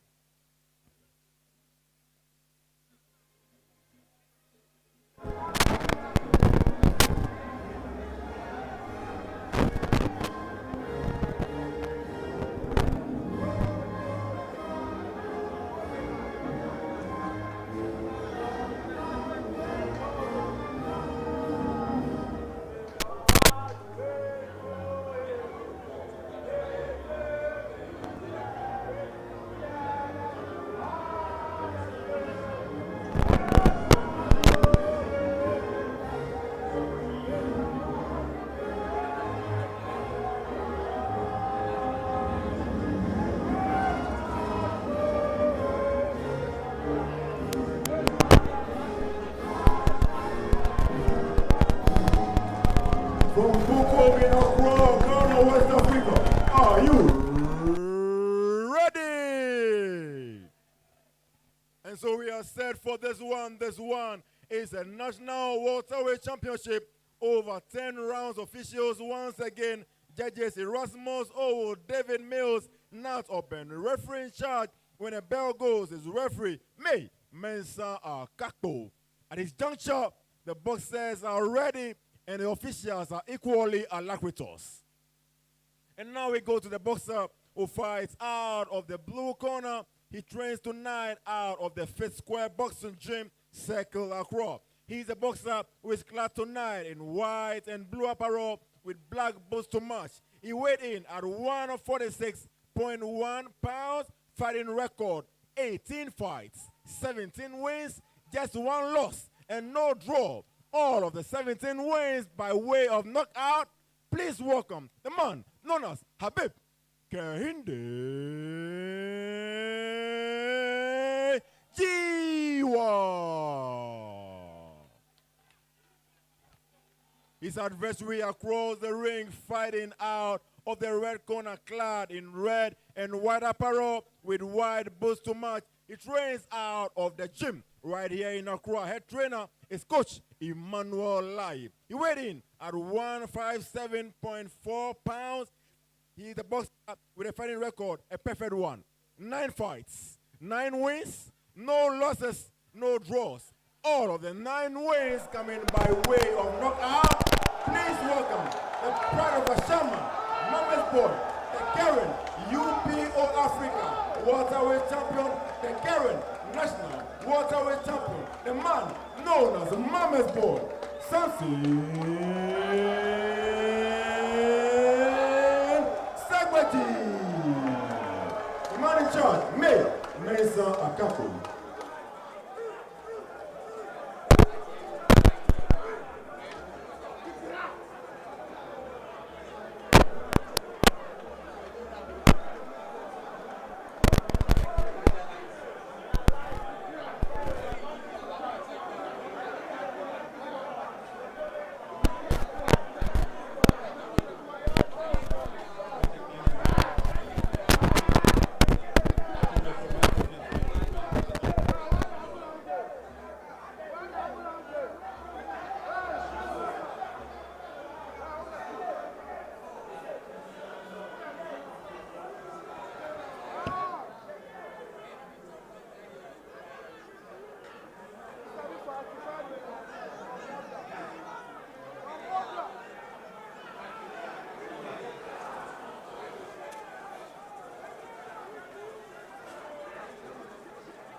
Ladies and gentlemen, we are underway with our final fight, the main event of tonight's show here at the Bukom Boxing Arena.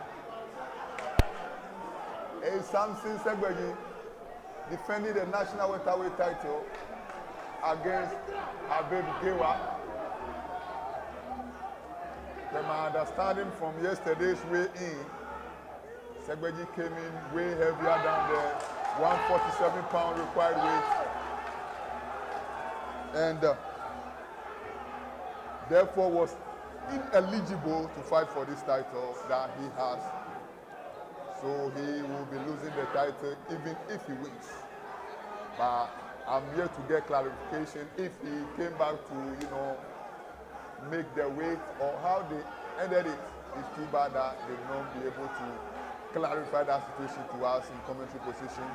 But Sagbaji and Dasgiwa trying a point that appeared to rattle, shake Sagbaji a bit. The man from Ashaima wearing the red and white shorts against Habib Kehinde Giwa, who is in the blue and white. Sagbaji is undefeated in his pro campaign, winning all 9 fights. And upon defeating Isaac Comey to win the national title in December, he earlier this year embarked on a month training tour of Canada where he teamed up with a white trainer who actually has come down for this fight and was at the weigh-in yesterday and should be at ringside now. So this is the national title fight for the welterweight championship, which Segbeji is defending for the first time against Giwa. He has 17 wins, only one defeat. What are expectations in this particular fight? This is going to be an interesting bout by all standards. Segbeji is favorite, but due to one or two issues, we heard Segbeji did not make weight. And with Jiwa coming in as a southpaw, Segbeji has not fought many southpaws in his career, and Segbeji won the title via a controversial manner where Isaac Comey headbutted him, resulting to a disqualification, which earned him the national title somewhere last year. So it is going to be interesting to see how Segbeji is going to defend this title against Jiwa. It's a very interesting bout now. Segbeji landing the right. Jiwa looks to be in trouble. Jiwa looks to be in trouble. He's holding the hands of Segbeji. Referee May Mensah Akakpo separates them. Down goes Segbeji. Puts Jiwa down.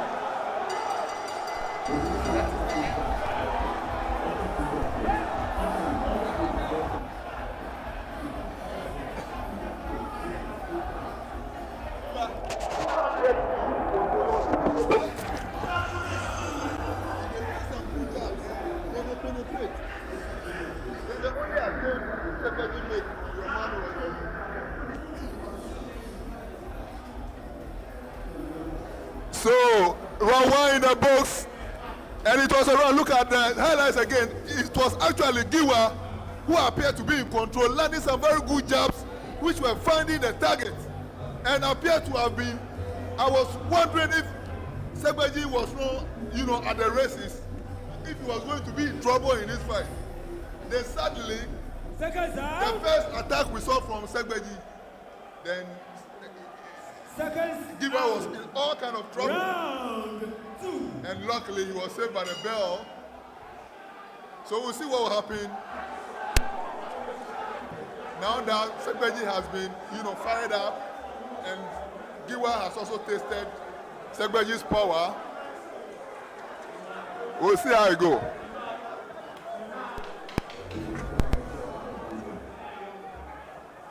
So the stage has been set for a crunch battle beginning round number 2. Can Segbeji finish off Habib Giwa, the man from Ashama? He goes in with a left again. And Segbeji. And you can see our men's scorecard. It's a 10-9 round for Segbeji. And Giwa complaining of something to the face once again by referee May Mensah Akakpo, the vastly experienced May Mensah Akakpo. And Giwa fighting back strongly here in round 2. Very good left shot there by Giwa. He is very focused and he has some very good jabs. Holding the left, he throws it back. Habib Giwa. And Segbeji goes to the body.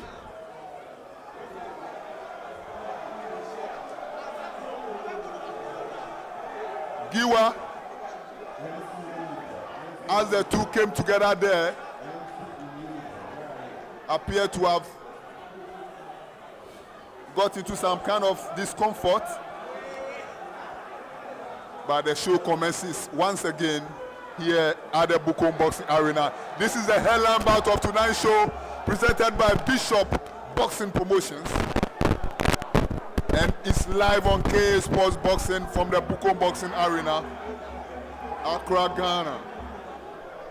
I like the fact that experienced referee May Mensah Akakpo is warning Habib Giwa for excess holding, and that is it. You must allow the fight to flow. You can't be holding at every instant. And now you could see as he has given him His last warning, the fight is flowing and Segbeji has landed a jab to the suplex.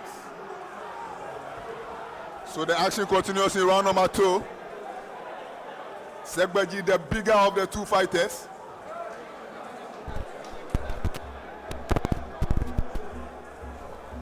The taller as well. It looks way bigger than Habib Giwa. And he goes with a swinging left hook. But Giwa is standing firm and tries a very good left shot there that found the target. Habib Giwa. Very, very tactical in his approach. If only his defense can handle the shots of Segbeji. The man from Ashaiman, boldly written behind his shots, as you can see right this minute. Is Giwa trying to wrestle the national title away from the grasp of Samson Segbeji? And Segbeji and Giwa exchanging some verbal jabs at the sound of the bell for round number 2. It was a close round, round 2. Yeah, it was a very close round, but I give it to Segbeji for being the aggressor in this particular round. Giwa needs to be light on his feet, punch and move. If he continues and wants to be flat-footed, Segbeji, being the bigger man, being the bigger puncher, would hurt him as the round travels. So there was a summary from Eugene De La Mensa, my co-commentator tonight, as we get ready for round number 3. These are final fight of tonight's show. We are finally going to have a chance to say good night from the Bukom Boxing Arena. Giwa not giving any inch at all to Segbeji. A good left landed once again by Habib Giwa. And there you go with the main scorecard from round number 2 is another round given to Samson Segbeji, who books for the kill. Now, in round 3, swinging the arm.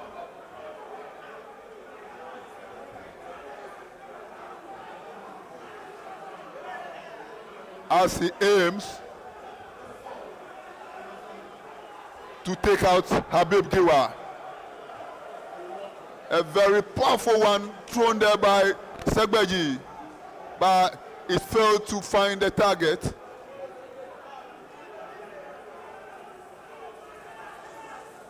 Segbeji in the red, Giwa in the blue, and Segbeji struggling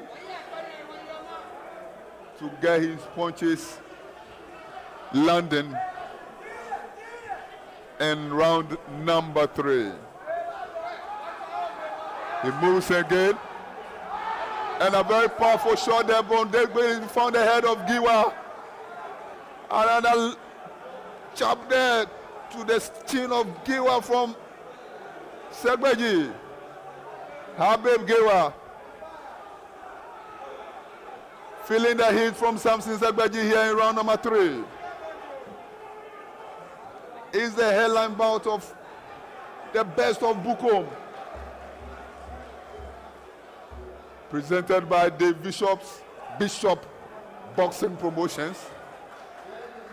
Their maiden event, and at ringside we have the lives of former 2-time world champion Joseph Kikon Agbeko, the IBF welterweight champion of the world before, Joshua, the Grandmaster, the Hita Clotte,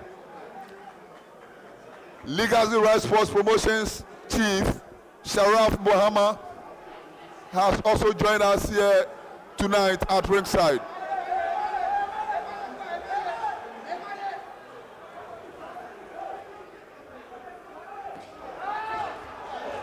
And it's Giwa Segbeji, obviously with the upper hand, but he's struggling himself to land his punches. He keeps missing the target, even though clearly he's a man in control. Samson Segbeji. I think Segbeji is so keen on the knockout. He should just relax, take his time. It would come. He's so eager to knock Habib Dua out. That is not how we do it. The knockouts come by itself. It will present itself on a silver platter. You just need to work, focus on your game plan, and the knockout would be as a consequence of your constant pressure. So, hopefully, Segbeji and his corner men are hearing you, my good friend Della. Samson Segbeji versus Habib Giwa for the national title, welterweight division. And they have a former welterweight world champion, Joseph the Hita Clotte, right here at ringside, watching proceedings as they unfold. Round 4. Giwa tries some combinations there, but Segbeji still chasing his man, taking aim, targeting the punch that will take out the opponent.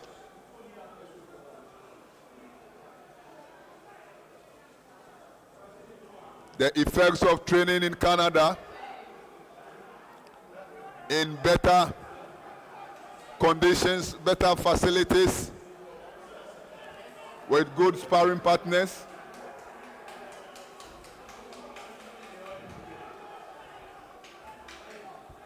Should be reflected in this fight against Habib Giwa for Samson Segbeji.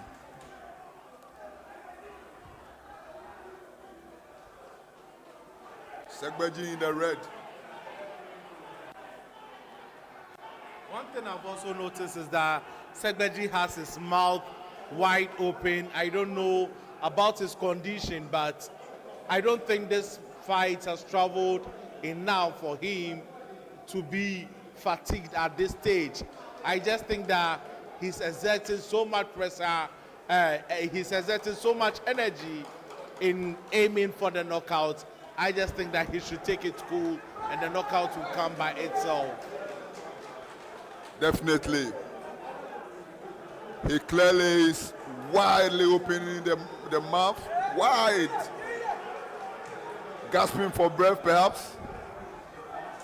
And that could be what is informing his desire, his determination, his desperation to take out the opponent and end it once and for all. But Habib Giwa is still standing firm. Preparing that left, holding it and preparing it. Waiting for that one chance, one opportunity, perhaps. Because he's not throwing the left at all, Habib Giwa.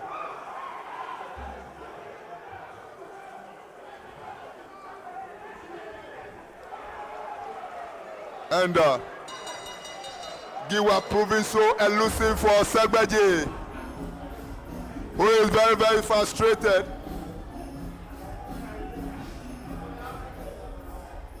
As we look again at some highlights from that round, that was a very good right jab landed by Habib Giwa. He's very good. He's very good behind the jab, Habib Giwa.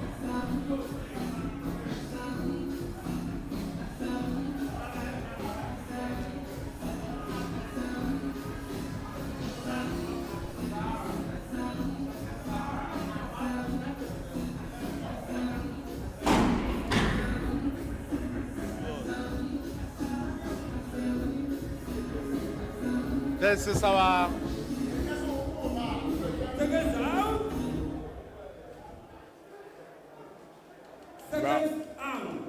round number five. Round number 5 about to commence. Samson Segbeji. Good right from Samson Segbeji.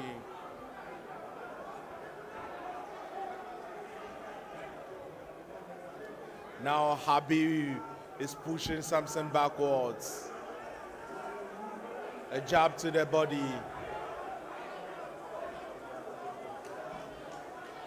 Segbeji's mouth is wide open. Straight right from Segbeji. You can hear the crowd cheering, but they are in a clinch again. So we go back to look at the men's scorecard for round number 4. And it's still another round for Samson Segbeji, who has begun this round number 5 on top again, landing some terrific jabs to the chin and head of Habib Kiwa, who appears to be in some trouble. Have been spoken to by referee Memensa Akakpo, and the show continues. So from the men's scorecard, Samson Segbeji is leading comfortably after 4 rounds here at the Bukom Boxing Arena.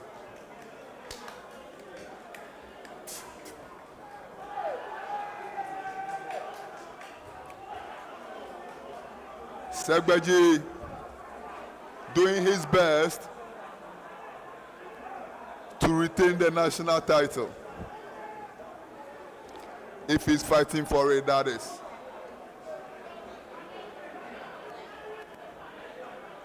Segbeji, very focused on the target at hand. Habib Kehinde Giwa. And Segbeji goes in once again with Segbeji taking his time, relaxing, perhaps taking the opportunity to rest as he appeared fatigued. And he goes in with another strong right. And Giwa really looking a very frustrated man. And a very good one there from Segbeji. Shook Giwa around the ringer, but he stood firm. Segbeji is still on the offensive here in round number 5. He is desperate for the knockout punch, which will never land. Giwa proves too slick, too slippery for Segbeji to take down. Referee Akako. Oh, beautiful sportsmanship there by the two fighters as the bell sounds to bring round number 5 to a close here. It's going all the way. It's all going the way of Samson Segbeji, if you ask me. And no doubt, men's scorecard has also given the 4 previous rounds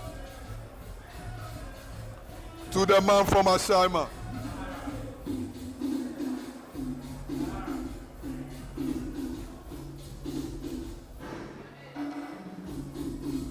So we have 5 rounds down, 5 rounds to go. Seconds out. Do you see any changes in this fight going forward? Seconds out.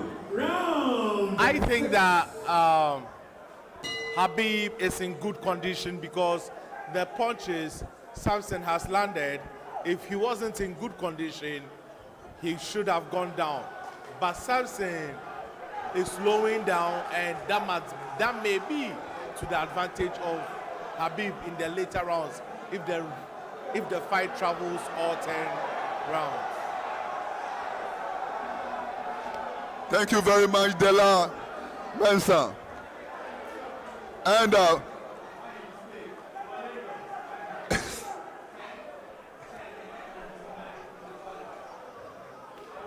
So round number 5 was also given in favor of Segbeji. So it's 5-0 so far after 5 rounds for the man from Ashaima, according to the scorecard of my good friend here, De La Mensa, or Med, according to the Med scorecard.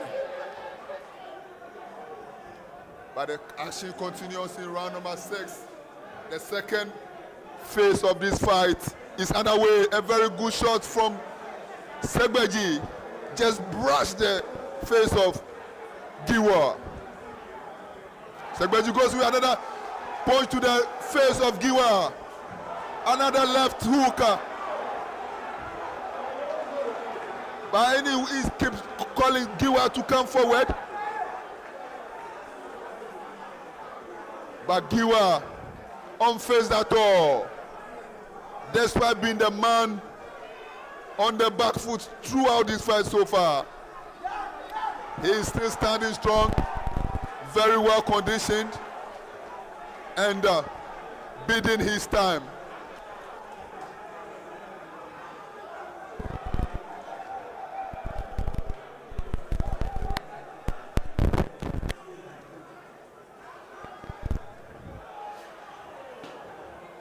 The show continues in round number 6.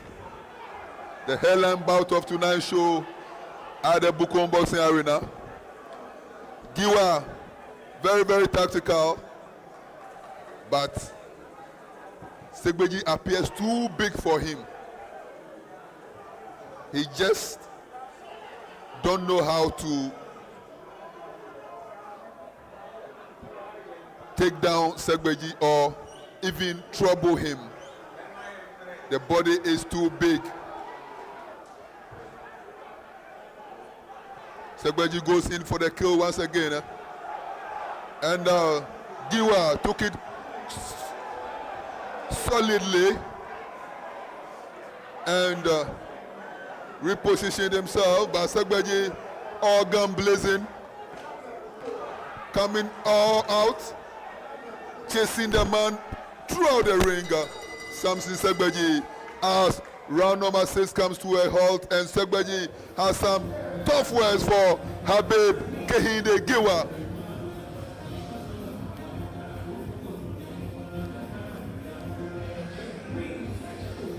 Four rounds to go. Segbeji has been chasing the knockout since round 1. Do you think he can get it? Segbeji would not, if he keeps fighting like this, he wouldn't get the knockout. He is not setting up the punch behind his jab. He's looking to land a haymaker, and that is not the way to go. You need to disguise the punch. You need to come. You need to come behind the jab, jab the body, jab the head. Your opponent is unsure where the next punch is going to land. That is when you get the knockout. But you don't keep throwing a haymaker and expect a sleek boxer like Habib Giwa to be there and receive that punch. That is not happening if Samson Segbeji keeps on fighting like this. Segbeji still in cruise control. 6 rounds in. He comfortably has won all 6 rounds on our scorecards at least. Round number 7. Segbeji still chasing Giwa with hefty looking punches around the ring. But Giwa, very, very slick, very, very stylish, very, very slippery. His only problem in this fight is that he's struggling. He's just holding the left hand. He's not throwing it at all. And that will not help his cause at all. You are no way going to win if you don't throw your punches to score crucial points in this title fight.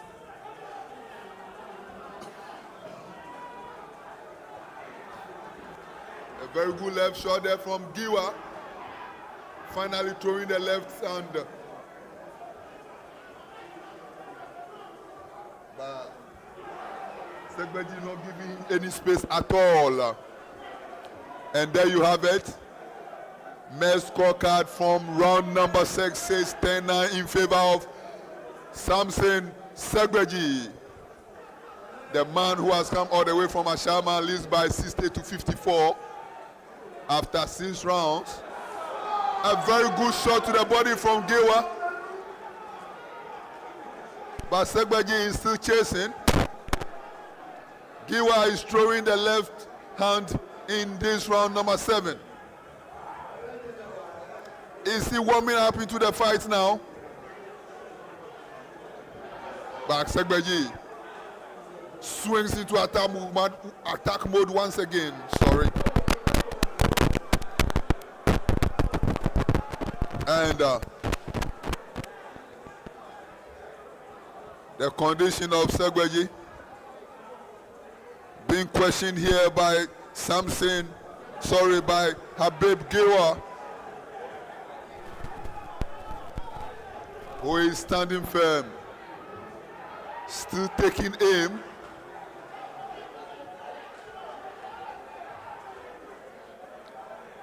Still landing some good shots here in round number 7. Habib Kehinde Giwa.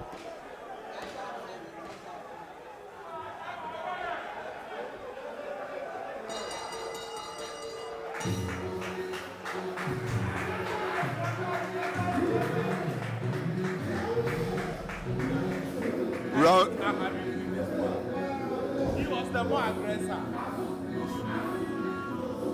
So, highlights from that round number 7. You saw the round in which Habib Giwa came into his own. How do you see the performance of Habib Giwa in round number 7? I think the performance of Habib has been good in this particular round. He was the aggressor at a point in time. He landed the most significant punch in the round. So this is the first round I'm going to score for Habib. Seconds out. Round 8.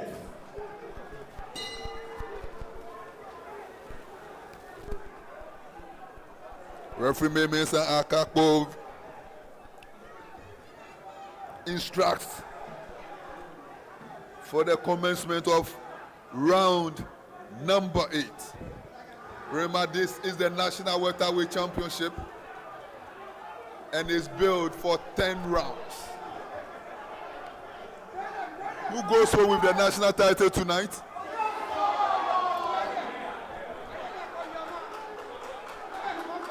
And Segbeji tried another powerful shot there, but Giwa responded very well. Segbeji goes in with another hefty looking punch again. The man from Ashama, he has the full support of the MP for Ashama, Honorable Nogbe. We saw him earlier in the ring before the commencement of the fight, and last December when Segbeji fought for and actually beat Isaac Comey to win the title, he was also here. And we go back to men's scorecard for round number 7. Finally, Giwa is on the scorecard. He won round number 7 on our card, so now he only trails by 5 rounds. 69-64. Another good shot there from Habib Giwa. Shook the chin of Segbeji. The man from Ashaiman. The hustling, bustling town of Ashaiman.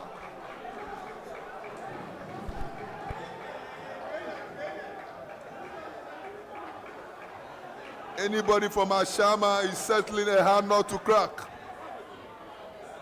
And Samson Segbeji has been proving that so far in his young boxing career.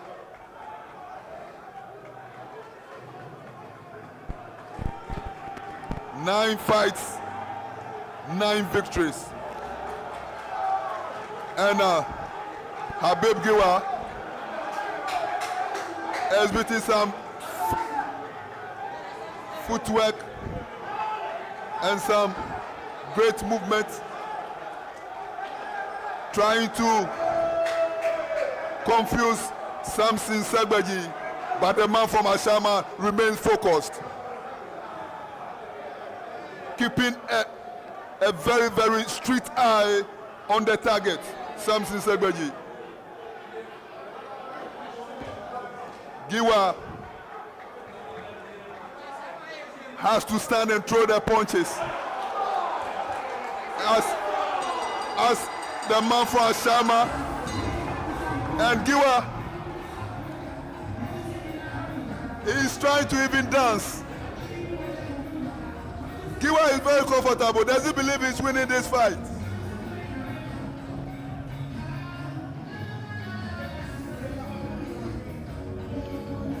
I don't think Giwa is winning this particular fight. He has been a pedestrian in the earlier rounds. Immediately, Samson shook him with that punch in the first round.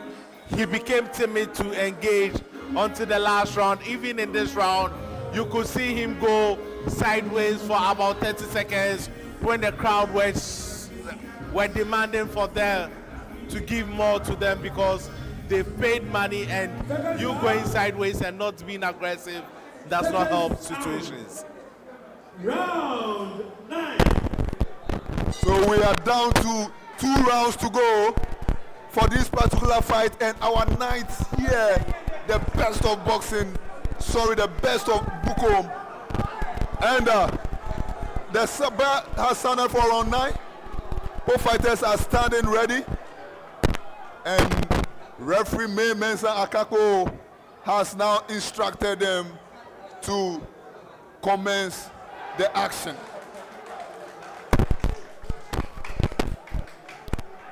Round 9 of 10. Habib Giwa has been slow to use his left hand in this fight, except for round number 7, and I think the very opening round when he was the one throwing more jabs and landing, penetrating the guard of Segbeji, but since Segbeji landed that hefty hook that shook Giwa in round 1, he has been timid, as you heard the lassie right there at the end of round 8. Segbeji is still chasing the opponent around the ring, focused, still targeting the KD.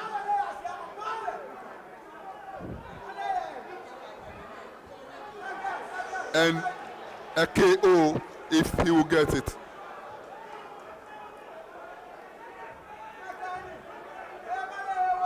Giwa still backpedaling, still not throwing the punch. As we look at men's scorecard after round number 8, it was another round for Giwa. And then Giwa, oh, what an exchange there. Giwa appeared to have also routed Segbeji, but Segbeji's punch nearly sent Giwa down, but Giwa obviously is very well conditioned, and it will really take something special and powerful to take him down, it appears. Yes, when you are in good condition for a fight, it is very difficult to go down, and you can see the punches that Segbeji landed on his previous opponents, that they went down. Giwa is taking them very, very well, and it's not good. Though you could see he gets hurt briefly, if he hadn't been in good condition, he would have gone down from those punches. So the action continues in round number 9 here at the Bukom Boxing Arena. The best of Bukom Fight Night presented by Bishop Boxing Promotions is live on KA Sports Boxing. And it's been the Samson Segbeji show. His first fight since embarking on a training tour of Canada. And we will have a final round. We will do 10 rounds here at the Bukom Boxing Arena in our main event.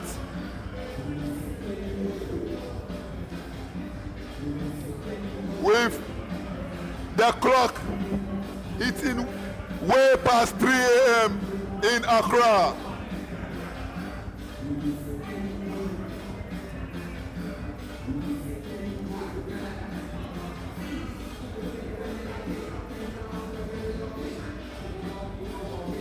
Highlights for round number 9 on your screens at the moment. Segbeji, dominant. Second out. 10 and the final round. Our final round of tonight's boxing extravaganza here at the Bukom Boxing Arena is upon us. We are done. Final 3 minutes and we'll say night from Accra. But until then, Samson Segbeji and Habib Gewa have a battle to fight. Who conquers the other? It has been Segbeji in the driving seat most of these fights, and he lands another good one there.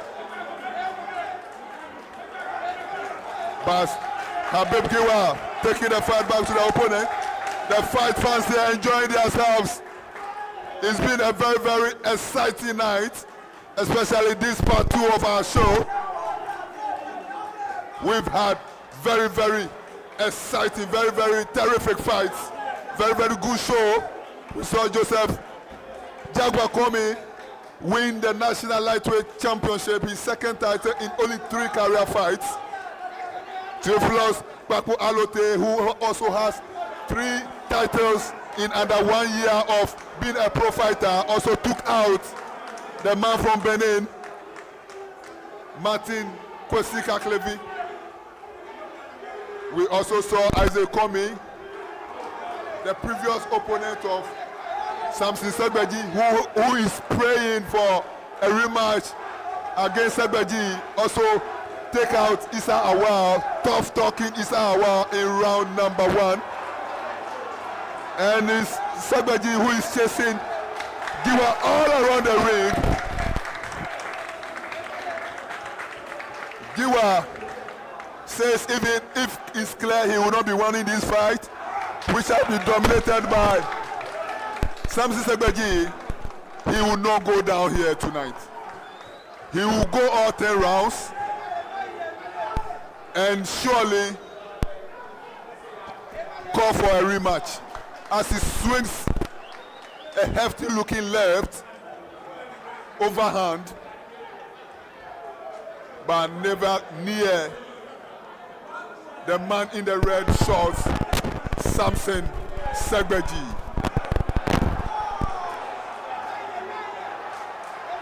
Segbeji, can he finish off Habib Gewa here in round number 10? As we count down to the final seconds of this particular fight, and this particular and a very good jab to the chin. He caught Gewa flat in the face, but he will survive this fight, I'm sure. He would go down, Habib Gewa. And there the bell sounds to pay proceedings to an end here. We are done here at the Bukom Boxing Arena. There you see the very good job landed by Samson Segbeji. Oh, what a punch by Segbeji. Samson Segbeji. It has been the show of Segbeji. The effects of a one-man campaign in Canada being exhibited here at the Bukom Boxing Arena. As Gewa is carried shoulder high by his fans who believe he has done enough to win this fight. The line. Giwa has been carried shoulder high by his fans. Believing he has done enough to carry the night. Fair play to him. They are his fans. They came with him. They need to show him enough support.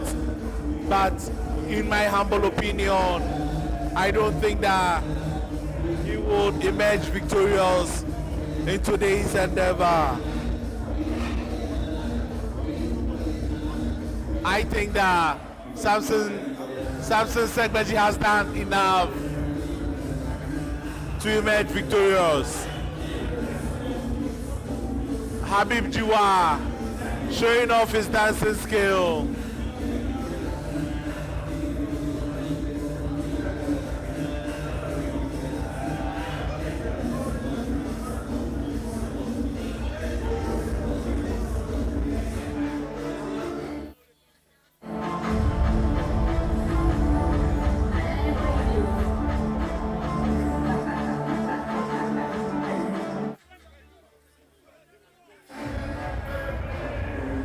Respectfully, can we get some security in the ring?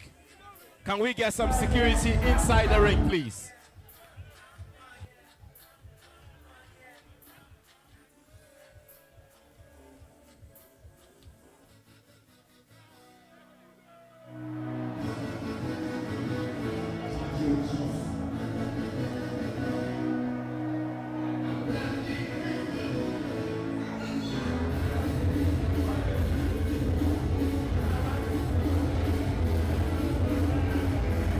Samson Segbeji is now shoulder high. After 10 rounds of action, the Mama's boy from Ashiyama believes he will emerge victorious.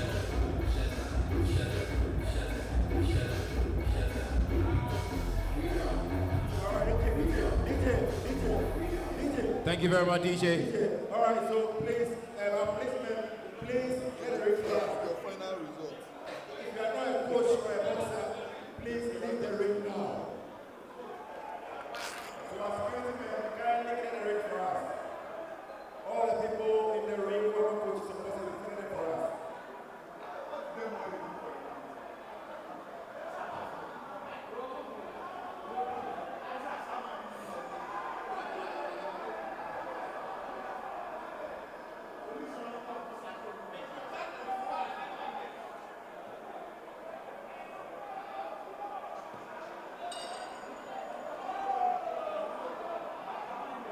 All right, ladies and gentlemen, once again, please, a round of applause for the boxers. Let's clap for them. They've done very well, ladies and gentlemen.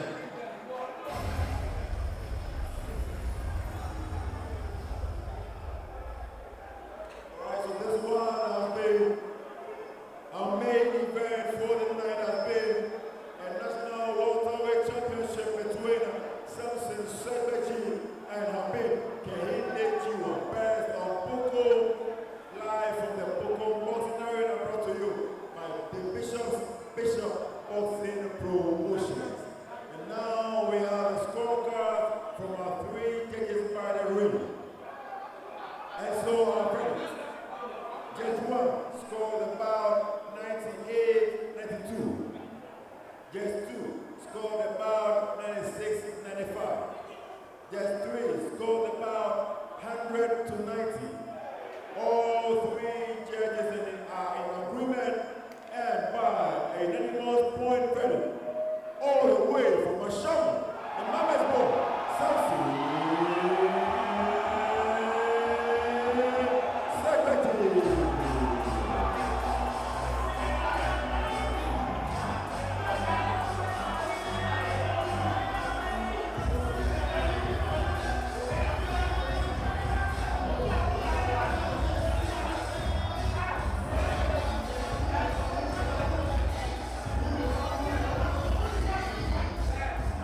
All right.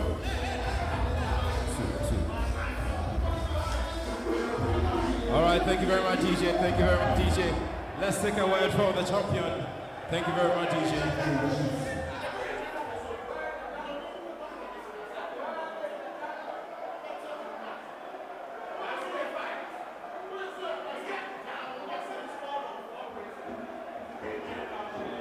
Ladies and gentlemen.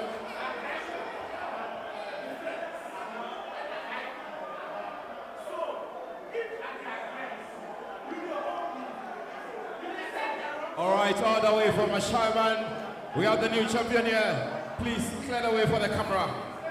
Clear the way for the camera, please. Mama's ball.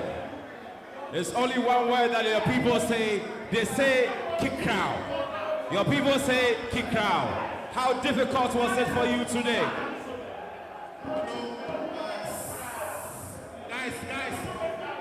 Yo. If people want to hear me, the reason why the knockouts don't come, make people listen, make a talk. If people they talk, how the man and talk, the reason why the knockouts the reason why, listen, the reason why it was difficult to play, that we had a win, we should give glory to God for what He has done for us. Because this very fight, I personally, I wanted to cancel the fight. But I believe in God and I tell God that this fight must happen. You understand? All right, we'll come to you, but let's go to your coach. Coach, whatever tactics you planned in the gym, was it exactly what happened here, or it took you back surprise? No, I was actually what I didn't expect. Surprisingly enough, something didn't back there didn't happen quickly. From the corners, we could see clearly that he promised his fans a knockout, but he was traveling longer and longer. Are you sure you can prepare him for the next bout to give us a knockout? He went running too much, weighing too much. If he stands and fight, he will be finished. You have the MP who has a very busy schedule, but is able to come here today. The whole of Ashama has come here today to support you. What word do you have for the MP and all the people of Ashama who have been here to support you? First of all, I want to give glory again to God and give glory again to my godfather, Righteous, Adam Kochoti Wonu. He's right here with me. I want to give a special shout out to him. And a special shout out to my mom and dad, my manager as well, and the whole Ashaiman and Bukom. Shout out to you guys all. I thank you, and I thank you for the MP for believing in me. That I keep on doing a great job for Ashaiman. I want to thank you very much for him believing in me, Samson. So thank you, Ashaiman, and thank you for that region, and thank you, Adidobe Bagba. Thank you all. Thank you very much, but before you go, someone is here, he says he wants to challenge you. Come here, come talk to us. You've seen the champion himself, and you think challenging, this is him, us in this ring. Yes, sir. Minukuye, more than 10 years, Minukunu, last me to 1 point, they're winning me. Really, I am a Dava say, oh, my fucking member. That's not my Facebook. Never buy, say, every time I buy, to be here. He said he wants to challenge. What do you? You know, right now, I think I'm moving forward, and I have a great team beside me. So whatever my management decide, that's what I'll do. If my management want me to give a match to someone or a rematch to someone, why not? I'll give that person a rematch. You understand? But right now, I'm with my management. Whatever my management say, that's what I'll do.